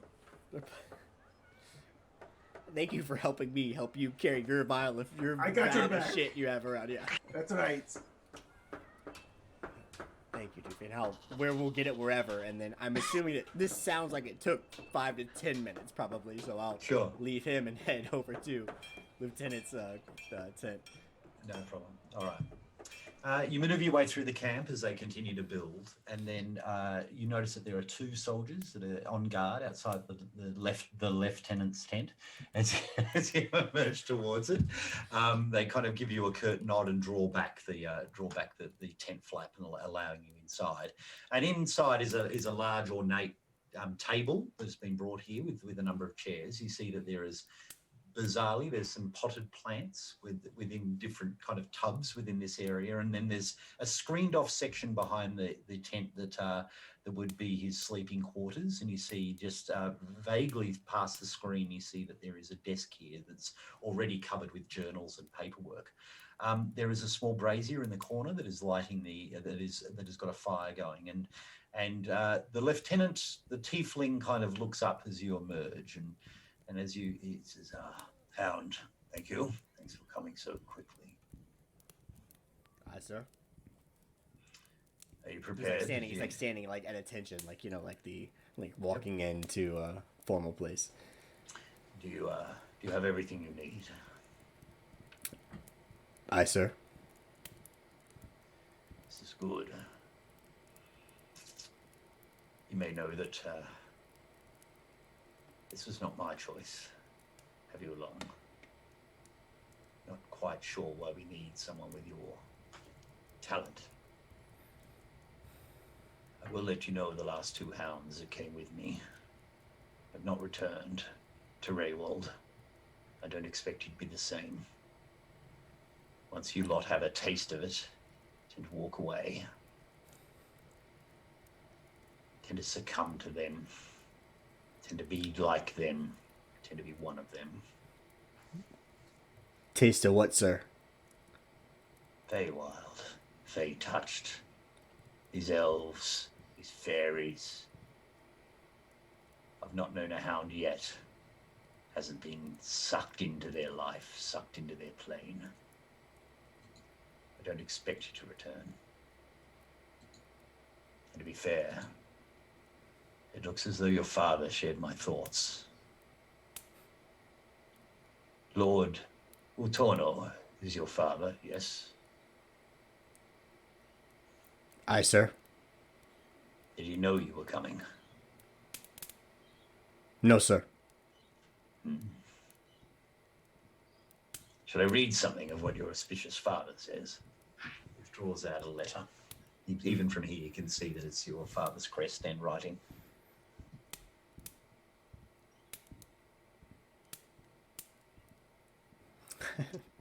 I assume you're going to read it, sir. Just a proportion. He seems to agree with me. Lieutenant, I urge you to reconsider the taking of my son, Quinn Nortono, on this ill-fated voyage, ill-fated mission within the Reywold.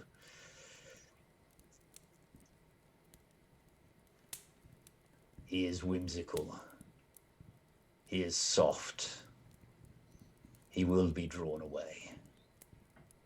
It was never my intent for him to become part of that world.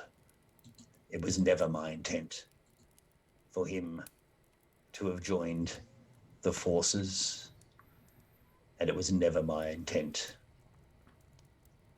to be one of the walkers of Septon Star. If it would please you, a discharge would honor me considerably, and a financial reward would be very much forthcoming. Seems your family thinks you most incapable. How much would you have paid me?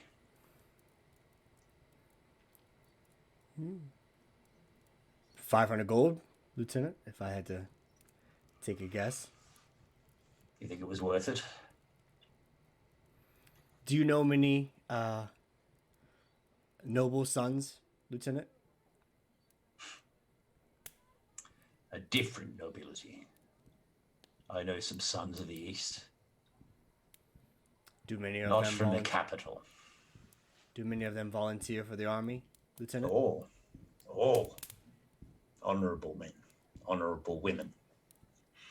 The lords and ladies of the East continue to fight against Krakovar. Unusual we have some from the capital, though. The palaces do not normally give up their sons and daughters. Then you understand, sir, that there are not many of them that make it out of the West. And I chose that path. So forget whatever preconceptions you have about my father or other hounds or whatever you believe to be true. I'm here of my own volition. The best of my class. And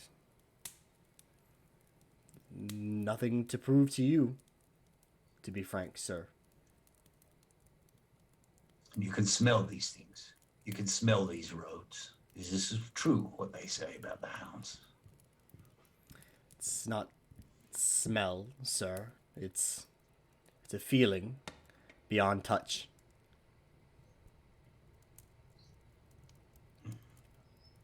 There's like a spider's what I web. can see with my own eyes and touch with my own hands. Well, your hands are not as skilled as mine, with all due respect, sir.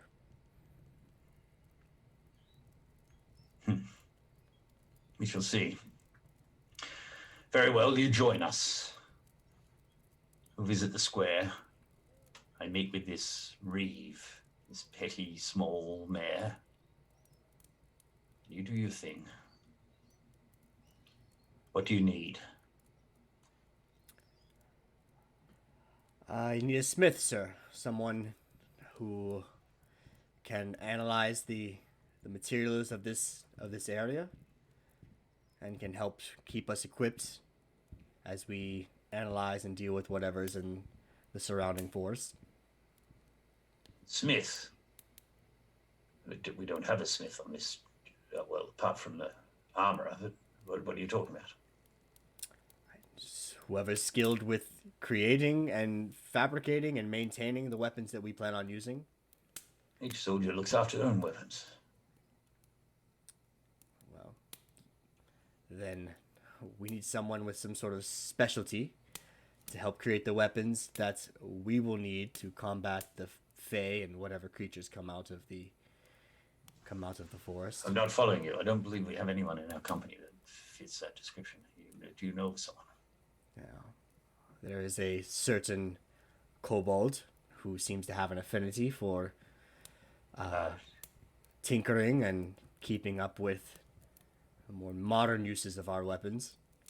The shit dragger. What? The kobold? Really?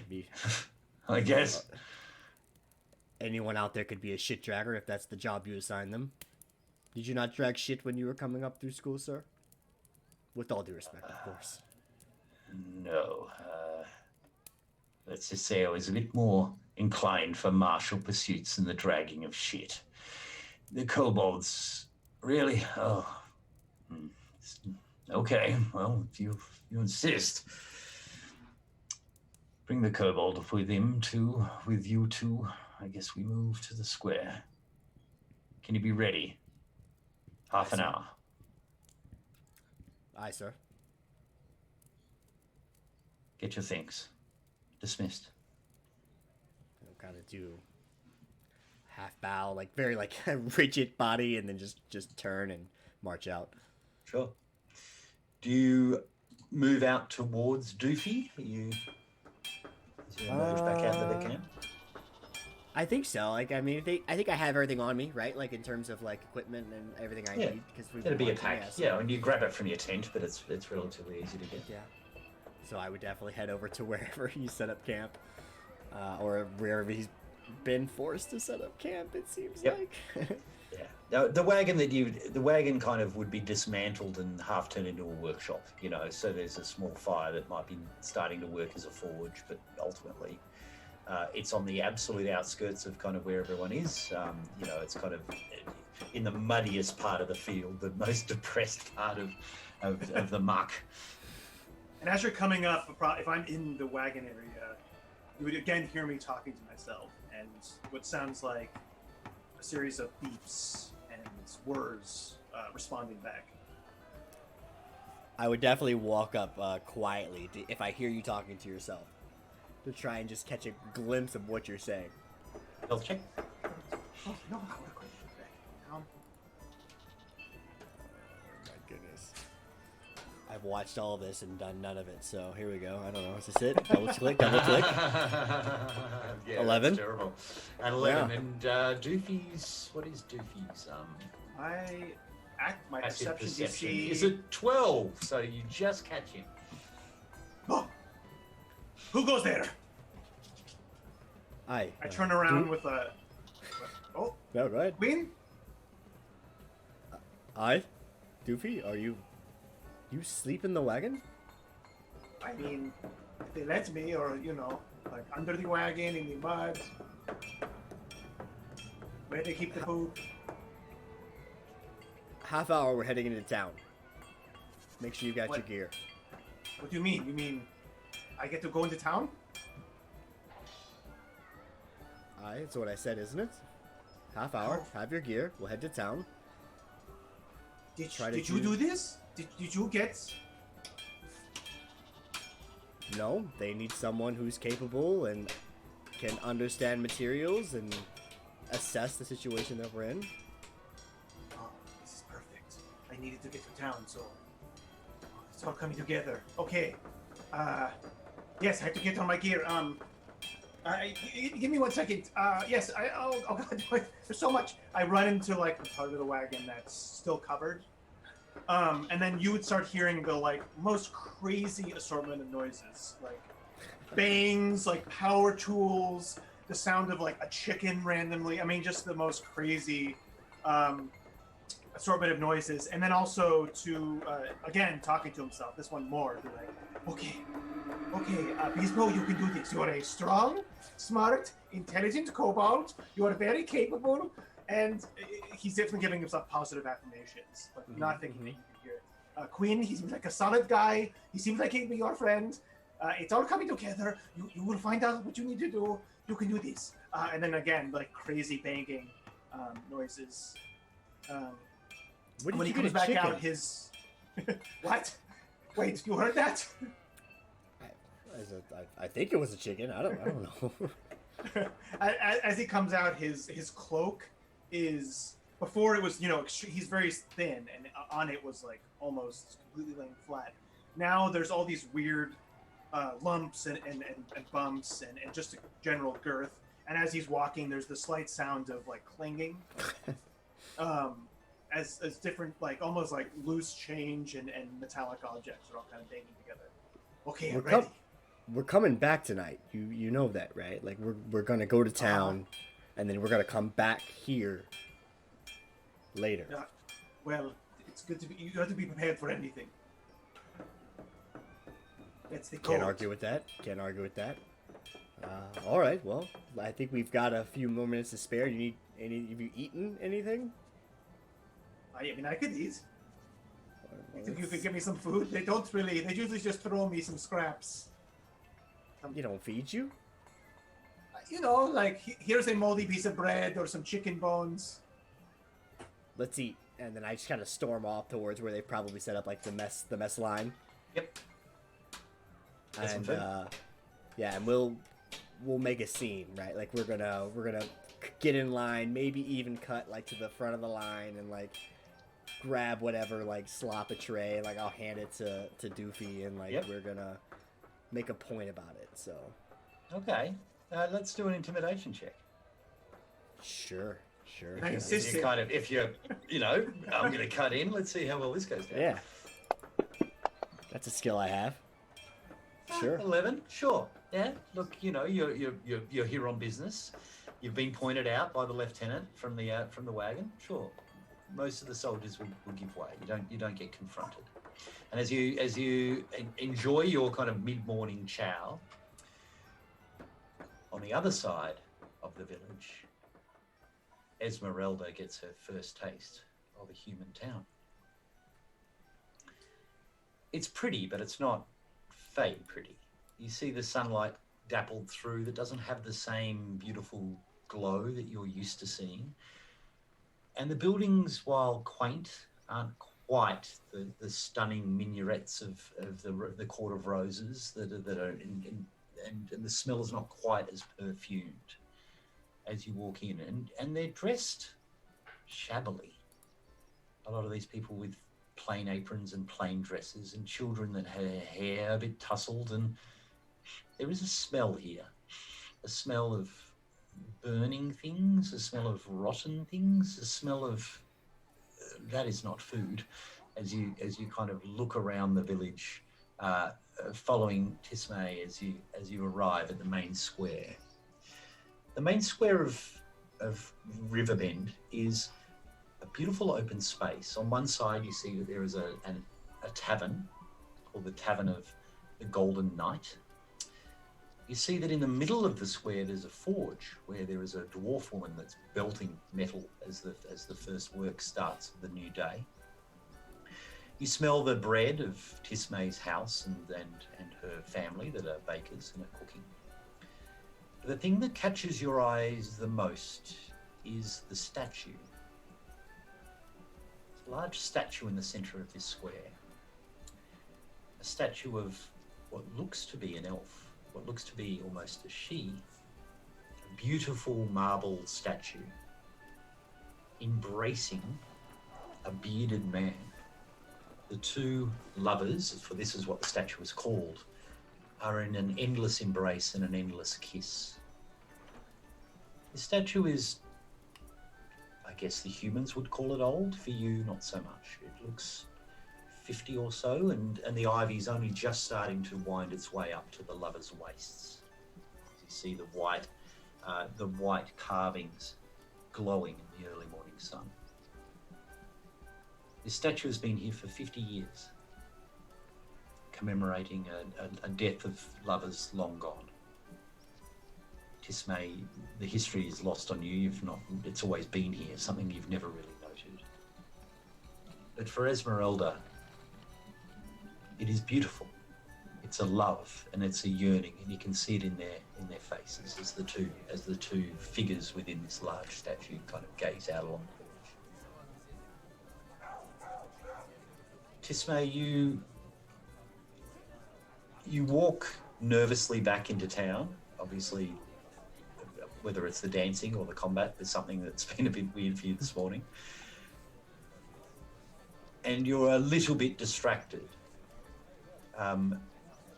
when Aura, your mother, yells from the front door, the stoop of the bakery. Where have you been? Oh, Mom, hi. I've been just out. Romilly's been looking for you since dawn. Where have you been? I'm a Oh. friend. You must be Tismay's mother. Esmeralda will cross and kind of grasp the woman's hands, and your daughter saved me, and is such a kind soul. You must be so proud to have such a wonderful daughter.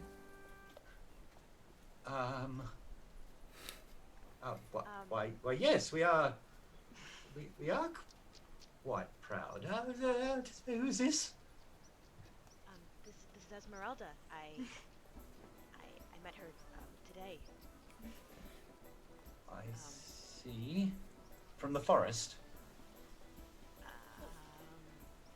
Why, A yes. little bit. She was lost, and I helped her. Welcome to our home. Have either of you eaten? I have not. Have you? I have not yet, but I'm so sorry for keeping your daughter out so late. I know she would have been home much earlier if she'd not had to stop to help me. I take full responsibility. Please don't be angry with her. No, of course not. You're. She just lingers on the word and then about to say Fey and then kind of stops herself. You know, it's kind of, you've certainly got a look. Right. Arjun, Ferris. And two small boys emerge from inside the house. Go and get Romilly. She's returned. We'll be down shortly. Give us some time. Breakfast and perhaps a bath?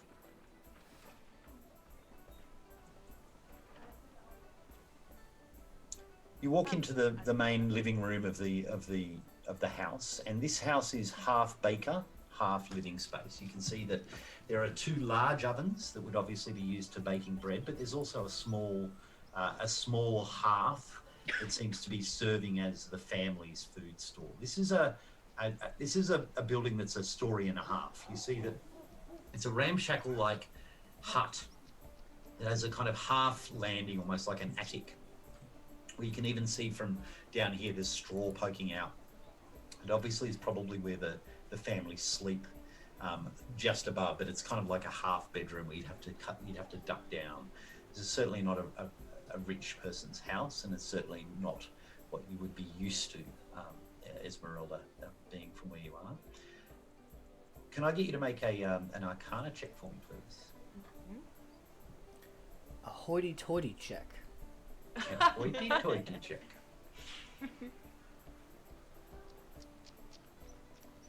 Oh, that's a good roll. Oh, God. Good for you. You look across at the baked goods within the oven, and you look across on the bench. What you do notice is they haven't crossed the bread in this house, which is really unusual, because if you don't cross your bread when you break it, then sprites or pixies or anyone could be trapped within the dough as they make the dough. So normally you put a little cross in there to let these small Fey out, and these families seem to have forgotten this. Dear, oh dear. You don't cross your dough before you put it to bake? Oh, that's just superstitious. Why would you? Is there a problem? Well, I would recommend doing so. It allows, how do I explain this? Oh dear, I thought you knew. You really should be doing that, so nothing stays trapped in there. Oh. Super. I think. Thing. It's very much a thing. I had no idea. I thought that the town nearest the Feywilds knew about all this. Oh, It's dear. just old. I'm too young to be an old wife, says Tismay's mother. I don't really believe that stuff. People haven't been doing that for years. Oh dear, oh dear, dear, dear. Oh boy, that's alarming. Well, I would recommend that you start doing so very, very in the immediate future, just to save yourself the trouble. Okay, dear. Please, sit. Let me get you some. And tea? Oh, that would be lovely, thank you. Tismay, bathe. Here, I'll just. Yeah. I guess he's making it out. After a short bath and probably the fourth or fifth of the family that might have used the tub for today, you head upstairs to change, knowing Romilly is on her way. As I said, this is your confirmation day. This is the day that you would entertain into the priesthood. And normally this ceremony would be conducted kind of in the afternoon. And you do get a sense of this kind of building excitement within your mother. You notice that she's wearing her finest dress. You actually notice that your brothers are actually wearing pretty good clothing as well. No sign of your father yet. Often he kind of wanders the streets once the bread's being baked. But as you enter into the attic above and start to prepare your clothing for the day, can I get you to make a quick perception check for me, please? Perception check. Yep. Hey! Oh boy. Oh, That's a natural 20. Or the 26. best kind of perception check. What would you be wearing for your confirmation day? Definitely whatever the nicer clothes that I have. That's something between my mother and Romilly would have picked out. Yep. Something probably not in my usual darker tones, a little bit brighter. Any color that we have, although I assume not being very rich is not anything particularly fancy. I would definitely remove a lot of the little pouches and items, anything I'd kind of drawn onto my skin would have gotten washed off. Try to be as typically presentable as possible. A simple dress, probably like a white or a tan, and a symbol of Horvit or Narilla. Yep. Yes. As you lay out the clothes and kind of look upon them again, you feel a bit conflicted about this. You know, this is kind of, it's a religion that there's an expectation that you join, whether that's something that you would freely do. And then something catches your eye. Not seen it there before. Normally up in this room, I mean, you're effectively sleeping on hay, and there's these many clumps of hay where your family members would sleep. And so there's a larger clump of hay for your parents, and then a larger so for your older sisters. You're in the middle, and there'd be two small piles almost at your feet for your brothers. But there's something white. It seems to be sticking out within the pile of hay that you would call your own bed. As you kind of look over and gaze upon it, you draw it out. You notice it's a single swan feather, a white swan feather. Look at it Just closely. muted at the moment. Yep. I take a look at it. I don't imagine, does this mean anything to me? Let's roll the Arcana check and find out. Okay. Roll the player history check and see. No, look, roll metagaming with a +2. No, nothing about this okay. looks weird. Like, there are occasionally swans in the river. None. It's weird that one may have nested within your bed in an attic of a bakery with a single step to get up. With a unusual. Perhaps one of your brothers. Perhaps someone pranking you. I'll keep it. Mhm. I'll get one of the pouches I'd taken off, tie it back on, and keep it in one of my pockets or something. Wondering if it's a sign of some sort. Meanwhile, downstairs, Esmeralda, you're watching in apt fascination as this woman cooks and sips tea and sweeps and just does all these things that you've kind of not really ever had to think about before. There's always been other people that have done this stuff for you, and the smells and tastes and sounds are quite invigorating. She looks towards you and says, so you're staying then?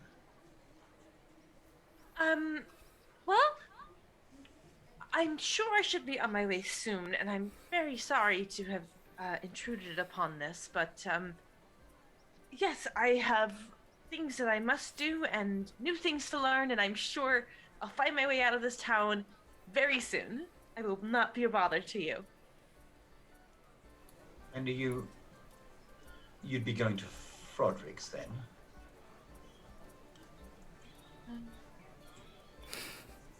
Rodrix? The miller. And yes, I believe so, but why would I want to see Froderick the Miller? You're... Oh, I'm sorry, dear. You're not a relative? Alessandra. She has the same eyes. You're not related.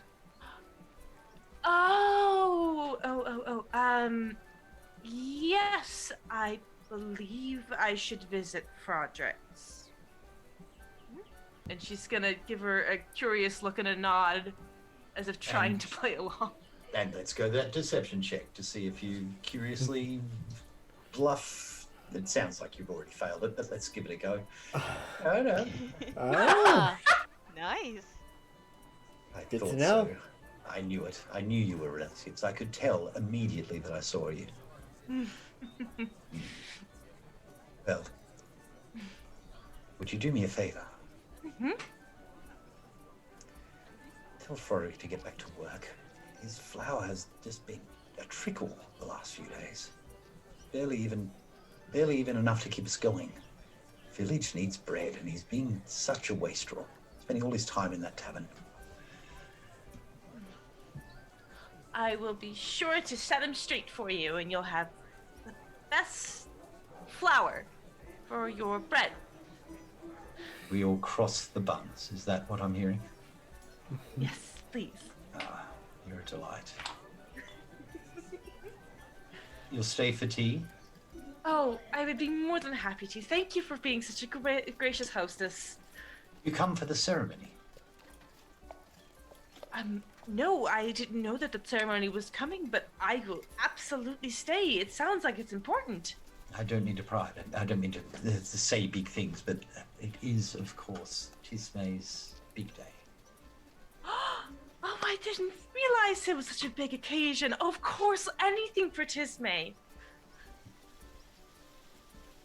Welcome here. Lovely to have you as our guest. What is that? Aura seems distracted as you hear the sounds of marching feet. Not quite an army, just a small patrol, 15 men and women, marching along the main square. Looking out the window, you see these creatures, these soldiers, wearing khaki with small plumes of red and yellow on their shoulders, these kind of large feather and their epaulets. On their backs, you see large poles made of wood and metal. And you get a sense, even from here, this strong, overwhelming taste of iron in your tongue. These are men. These are humans. These are everything that you've been told of. The soldiers march in lockstep as they emerge towards the square. Make a perception check for me, Esmeralda.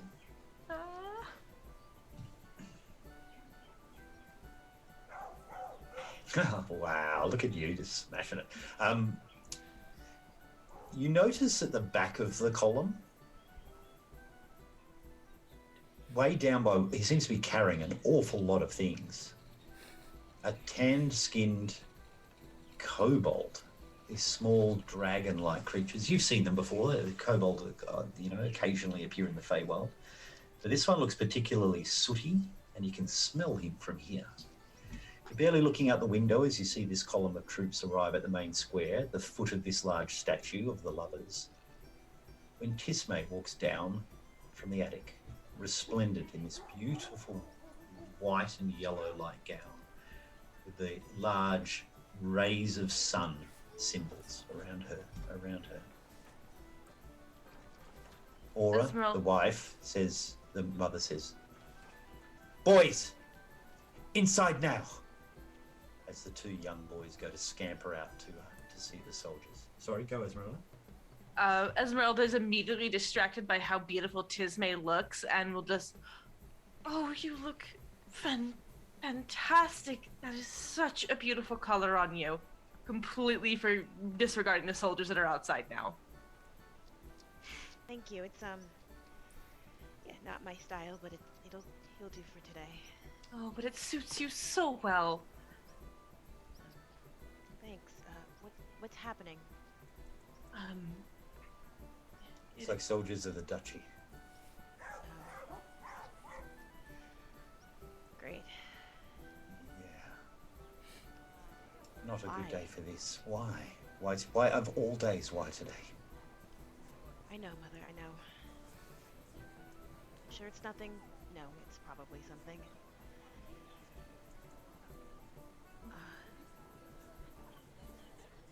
Why would there be soldiers here? Variety of reasons. But have they been here before? No, not in this amount. You might have seen a few occasionally come by, but not like this. Not like a large group of soldiers altogether.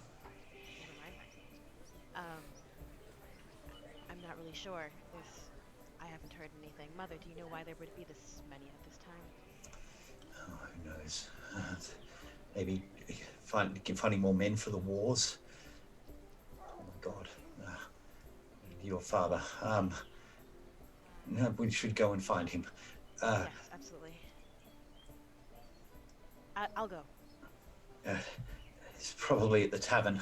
It's almost lunchtime. He's probably having an ale after this morning. Yeah, absolutely. Bring him back. Yes, I'll be back soon. I promise. Tismé walks out the door. Are you following Esmeralda? Esmeralda will just, I'll come help, and she'll start to follow Tismé. Okay. Meanwhile, the column has stopped within the main square, and Quinn and Doofy, you're kind of falling back at the end because, of course, the main soldiery, the 15 or so men that kind of march in front, being led by the lieutenant and sergeant, kind of stop within the square, and this is an uninspired hovel that you've emerged into. For both of you, having seen the splendour of the Raywald, the statue barely rates a mention. The inn is tiny. The tavern is tiny. It doesn't even have rooms. This is a backwater. This is a tiny little backwater in the middle of nowhere. Probably the only thing that has even the remotest of interests. There is a tower here, what looks to be some kind of wizardry tower, just on a rise above. There's one house that I guess you could call impressive. That would have to be the mayor's house. Whoever is the most locally appropriate leader of this area. But this is certainly not what either of you, I guess, would have kind of, this is not impressive. This is an unimpressive sight. I think we're both taking notes, right? Yeah, I'm taking notes. Yeah. Oh, I straight run into you. When the column stops, I probably just run into you. Yeah, and I think we're both just sketching out weird observations about the town. I assume our observations are probably polar opposites. I don't know. Quinn's looking at the layouts, the organization of things, especially the wizardry tower and how it overlooks, and then almost scratching at the air in a weird way to try and get a sense of the magical like aura of the place, in like instinctively. Yeah, You he's just taking. Are you actually doing that? Are you instinctively doing that thing that you do? He has not. He's just like trying to take in his surroundings. Like I feel like he's taking his job very seriously here, and I'm not casting or like actually like looking for portals or anything, but he's definitely like trying to just get a feel for the just the layout of the town.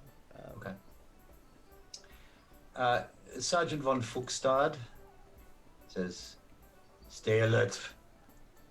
Keep an eye out for anything. Do not trust these people. You watch everything around you. Lieutenant, the mayor's house. This way. You three, come with us. You six, stay here. Hound, do what you do." The four men move forcefully, not forceful, that's the word. Never mind. Abrupt, no, not even abrupt. God, mental words have gone. Words have gone. Walk their way, it's out, towards this house. Leaving you guys kind of surrounded by these soldiers. You see that the village folk continue to go around their day-to-day life, but they seem wary. You see that mothers are keeping children away from them. You see that the farmers themselves, you see a few people kind of retreating into their houses. It's not like the shutters drawn and doors slamming, but it's close. You know, people are kind of reluctant to be out there around. You know, this is a very unusual sight within this town. Doofy, what are you doing? Are you just etching notes? No! I'm trying to wave to people if they're children.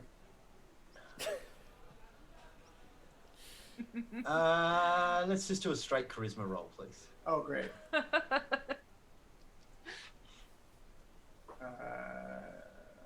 That is my main page, right? Yeah, on the left side. Oh. Okay. The charismatic kobold strikes for the first time. That's with a -1 too. That's hilarious. A small girl seems to emerge. Hello? Are you a goblin? Hello. What? Are you a No. goblin? No, I'm a kobold. You've never seen a kobold? No. Oh, well. But you've got sharp teeth and they're very small. He's not a goblin. She says to a boy that seems to be kind of hiding with that. A I'm here on kobold? this- Yes. I'm here on a secret mission looking for... Let me check my notes. Yeah, wait. I do. I pull out little, like those little tiny detective... Yeah. But you've got a spiral-bound notebook. Yeah, a little spiral bound, but this okay. is obviously like a- more old-timey. I mean, it's leather-backed and... It would be like a standard issue, probably like just notepad, but like Not standard issue. No, I made it excuse me. myself. Okay. At the rabbit skin. Tremana Elvasa. Oh God. Do you know of this? Hey, who? Tremana Elvasa. I don't speak kobold. Okay. Do we know anybody who would know somebody else in town? Lots of people know other people in town. Do you have scales? Yeah. Yes. I am covered in scales. I'll kind But of you wear a pull back. Do you wear a shirt and a Yeah, cloak? yeah. Do you need Yes. to wear that? If you had scales, wouldn't they keep you warm? Why do lizards don't have? Don't have. I don't. I'm looking like increasingly flustered, so What do I'll you just eat? go and I'll pull out a small wind-up toy that I've made, of a. What would it be? It would be probably like a little praying mantis. Okay. Thank God, because you have mechanical spiders on your list of active fucking spells you can. Nope. So. And again, you hear from a lump on my shoulder, like a beeping sound.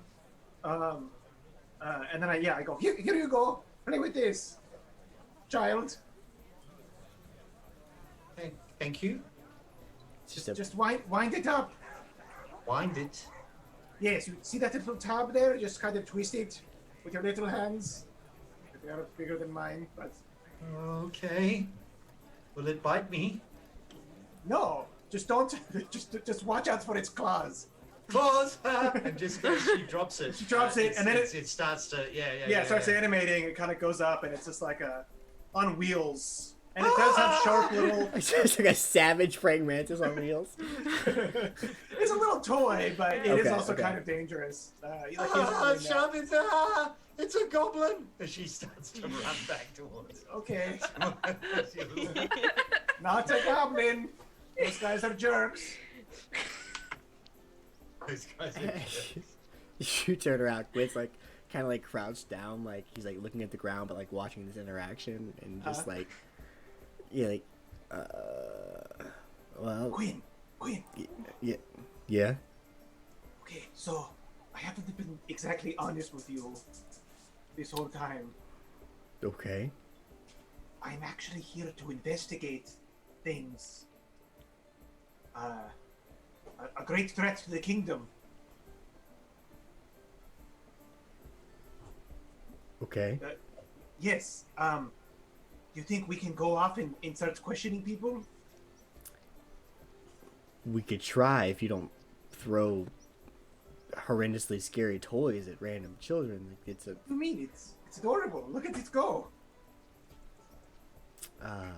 It's a thing, and like Quinn is like processing the fact that like a kobold actually like was able to talk to children in this area, so like they're used to weird things. It seems like, and he'll kind of like brush the ground, and then I don't know if Doofy would see this. Probably, I guess, since he's magically inclined, but like almost like he'll like find like a guitar string on the ground and like kind of pluck it, and he'll like cast, and you'll hear under his voice he'll say De Perhandre, and then he'll like cast detect magic with my first level spell slot, and just see what like kind of lights up, and his eyes grow like an orangey red yellow. They change in the instant as he like plucks this like almost like a guitar string on the ground, and cast detect magic on himself. Okay. Your vision shifts as you pluck the string of tapping into the ley lines that connect all magic through the world, and immediately your eyes kind of wander back to Doofy. Something glowing underneath his shoulder. Quite extraordinary. Something seems to be, there's some kind of glow that comes up under the collar of his jacket, and you kind of you peer expectantly towards it, and then your eyes move across to her. This beautiful red-haired elf strides quickly behind what looks to be a peasant wearing a kind of very plain white dress with it. What you see, almost like waves of magic emanating from her, from a necklace with a sun around it. It just seems to be glowing in a very bright and vibrant greens and golds, the greens and golds of spring.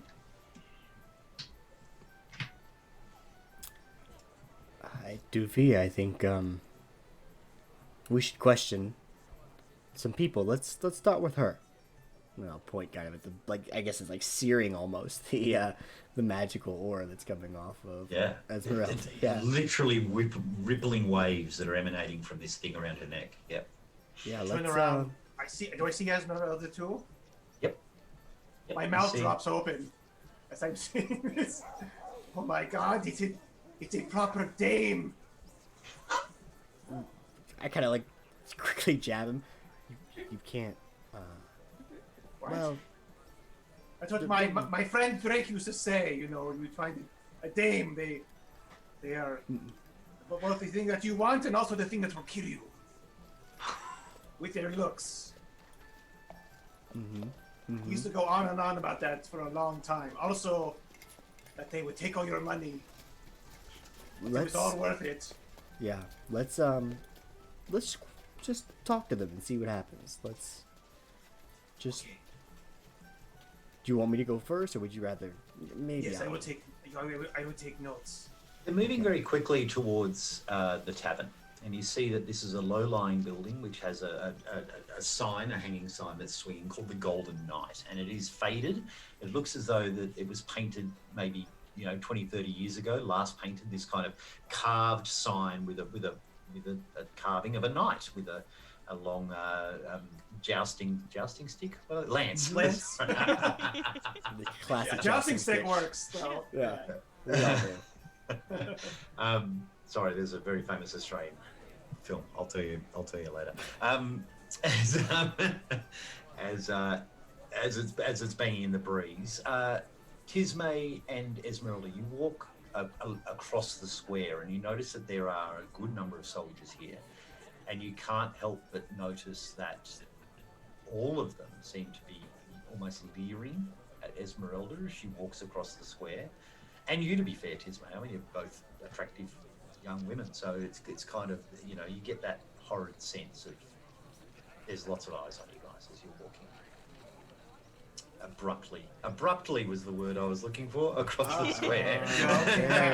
There it is. You head towards the tavern? Yes. And Quinn, do you intercept them, or are you happy to follow? We're happy to follow, I think, in the current.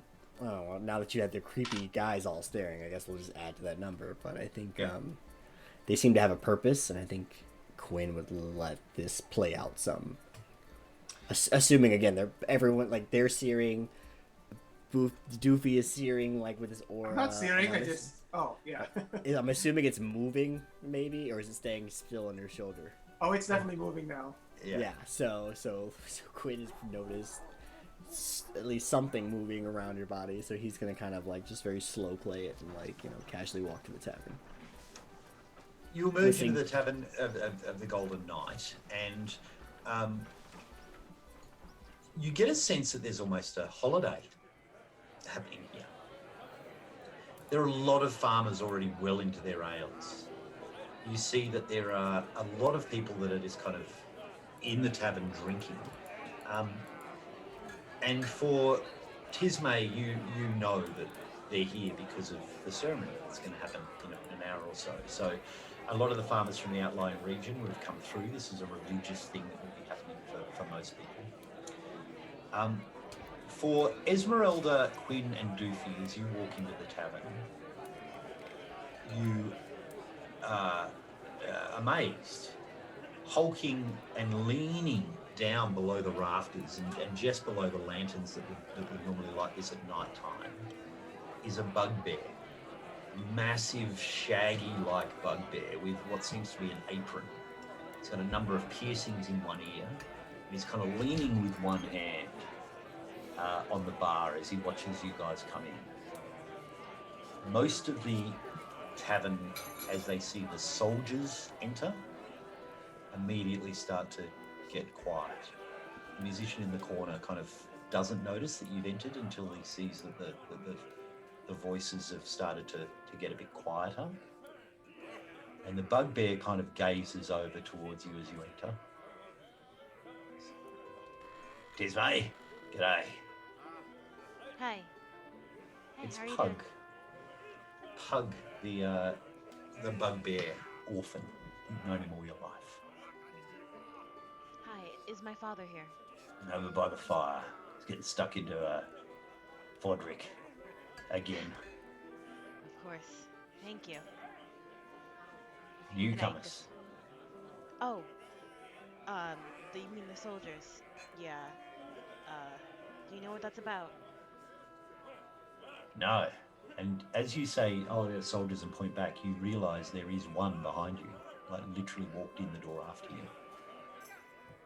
Looks elvish, I guess. And then as you look at him and then look down, there is this small kobold at his feet. Oh my God, I did my best for an introduction and I still have you meted it in. How did I do that?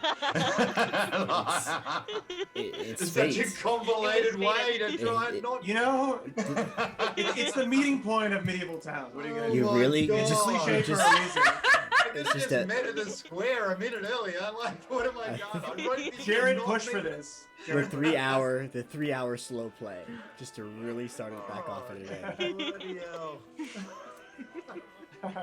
We can just run out the back door really quick if you want us Oh, to.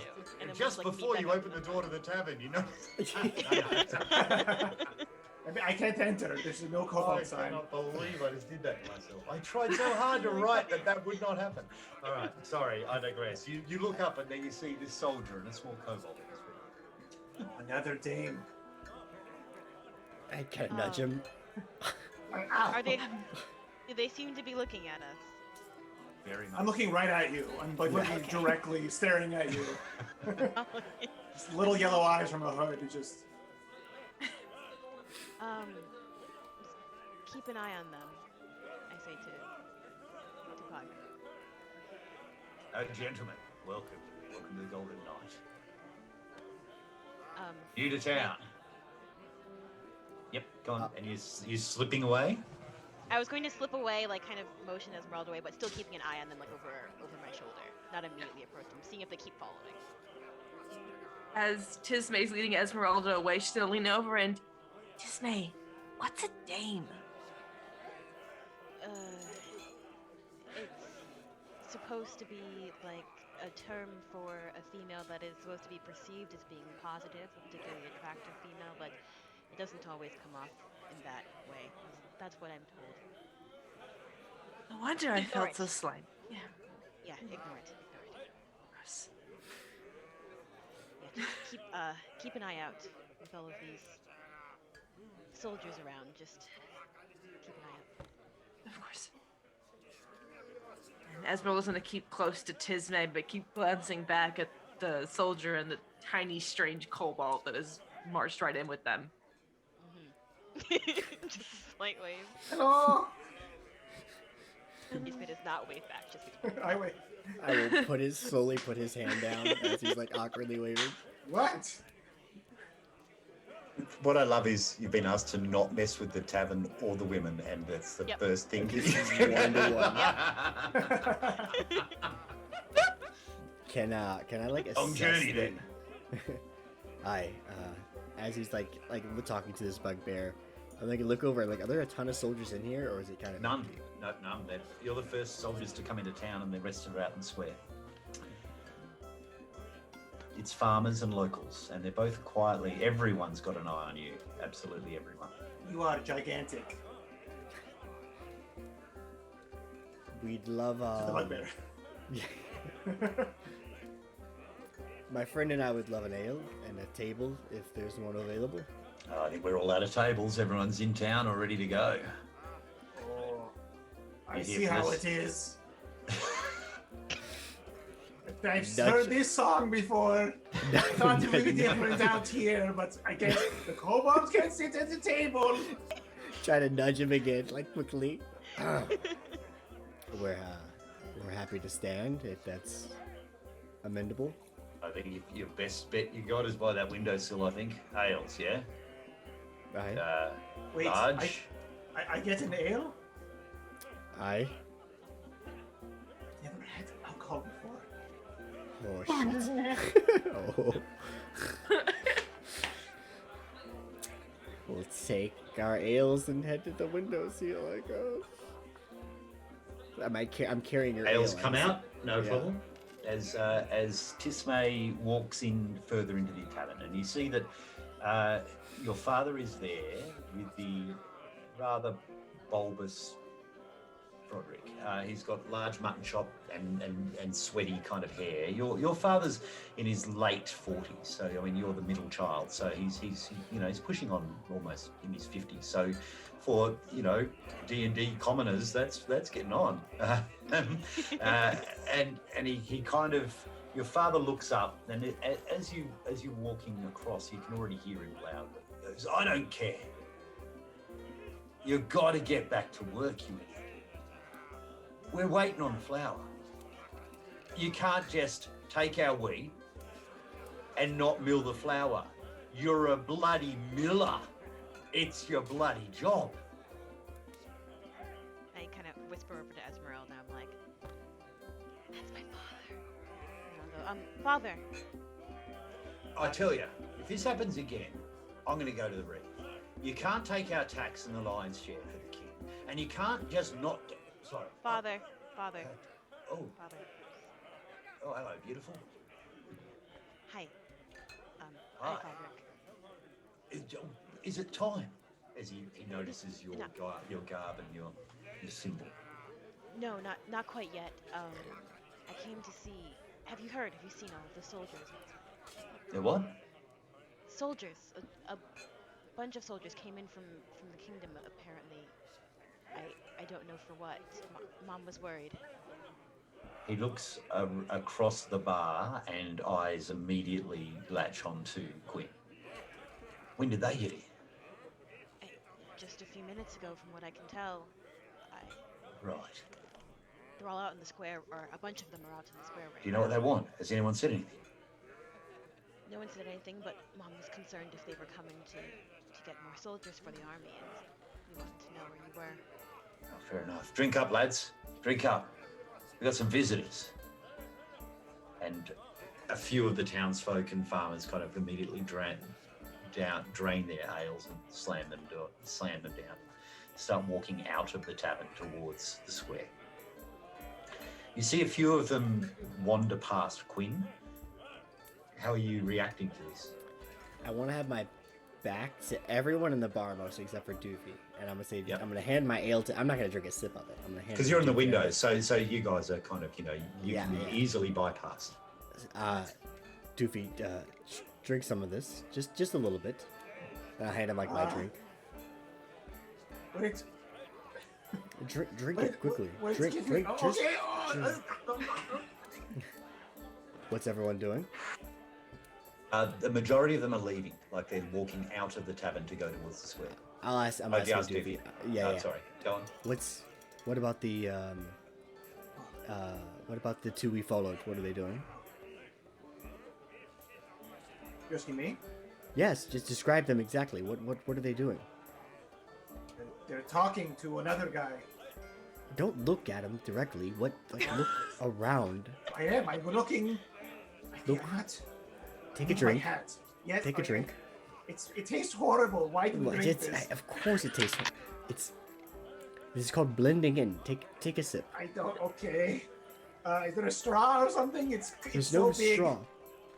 Uh, What does a kobold look Getting like all drinking over my beer? face. Yeah. It's the biggest cup ever. I kind of start drinking it, like I try to lap it up. I don't know. It's so big. It smells just like the poop balls I used to roll at home. Okay. Dial it back some. Are they looking at us? Are they looking at us? Well, you. Sorry, go. Yep. You do your thing. Yes, I start waving. Yes, they're looking right at No, us. put your hand. No, Put your hand down. Put your hand down. Jesus. Look, I have to. Yeah. No, If go ahead. I was gonna say, if most people have started to filter out, Tisme will start to walk over. Okay. The other dame is coming. How The one close? in the pretty dress. How? Very which- close. Okay. She's okay. right behind you. Oh. Oh. Thank you, Doofy. Hi. Greetings. Hello. You were staring at us. Were we? And I turn back to Doofy. Our apologies. What? We're new here, and we're just trying to get a sense of the people. You do that by staring at people. Unfortunately, it seems that's how we are most successful. I'm sorry. We're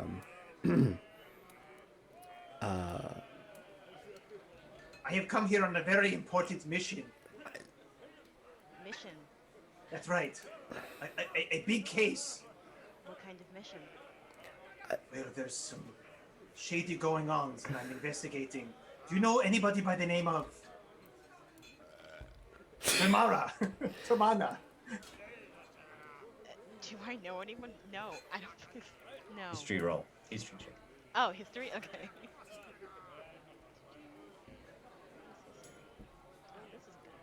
I'm sorry, I think my friends had quite a bit to drink. No idea. No, I name doesn't ring a bell. I'm not even sure that's a real person, It, to be frank. there's. What? Have you noticed anything strange going on in town? Strange? No. No. Have there been any disappearances? Oh, well. Doofy, that's quite enough. I don't think we need to. I Guess can't so. deal with it anymore, Quinn. It's a And lot. I grab my cloak and I throw it off me. And I say, I am not Doofy.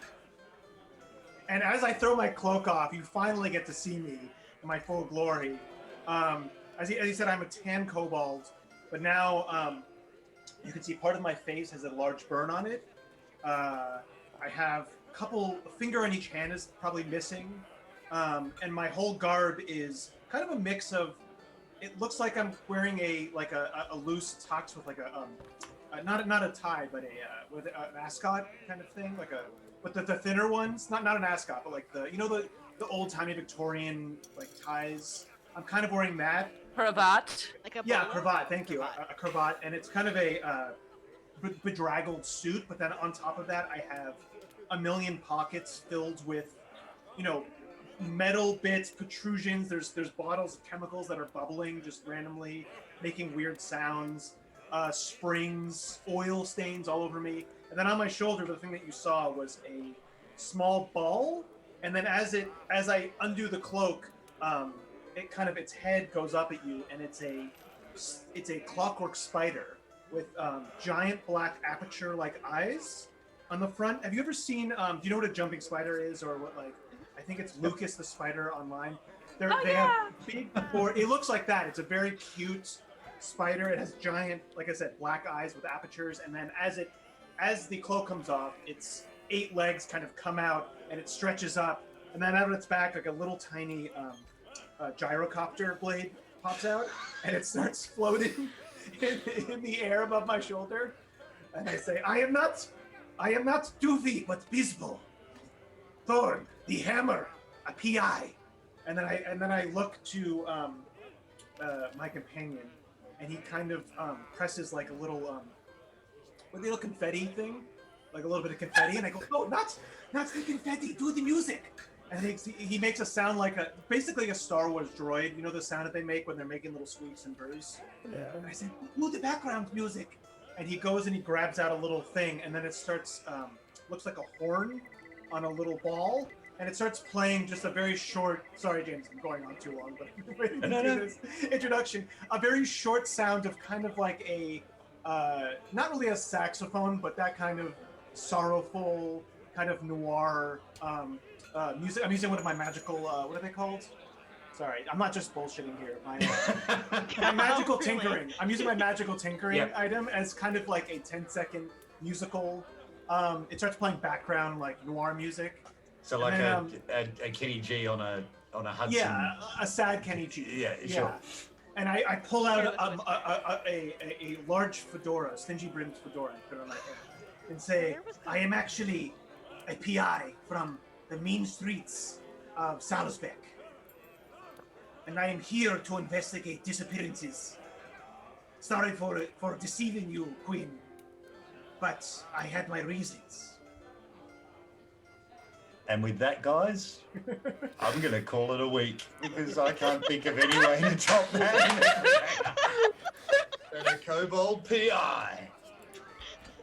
I just feel like Esmeralda's had the strangest introduction to the material plane. She is sitting there going, everyone was wrong. It's fascinating. Just absolutely my unreal. God. Oh man. Wow, I can't top that with a cliffhanger, so we'll leave it there. So, That is the cliffhanger. guys, thank you so much. That was heaps of fun. I'm stoked. That was really, really lovely. And that's us. That's Feytouched for the week. I hope you enjoyed it. We'll upload this onto YouTube during the week and tell your friends and come on back. And but until then, we'll see you next week at the same time. And I can't even tell you the day. It's Tuesday here. It's Monday night for you guys. Yeah, Monday night US time. Monday night. Yeah. Tuesday midday in Australian time. Thanks for coming. I hope you enjoyed it. My many thanks again to the people at Sirenscape and Cobalt Press. The sounds are amazing. And I hope you enjoyed the setting because a lot of this is Cobalt Press stuff. So thanks all. Thank you very much to our 4 players. I love session 1. It always fills me with such joy and really lovely to play with you guys. But for now, that's us for a week. So thanks for coming. We'll see you next time. Bye. All right. Bye. Thank you.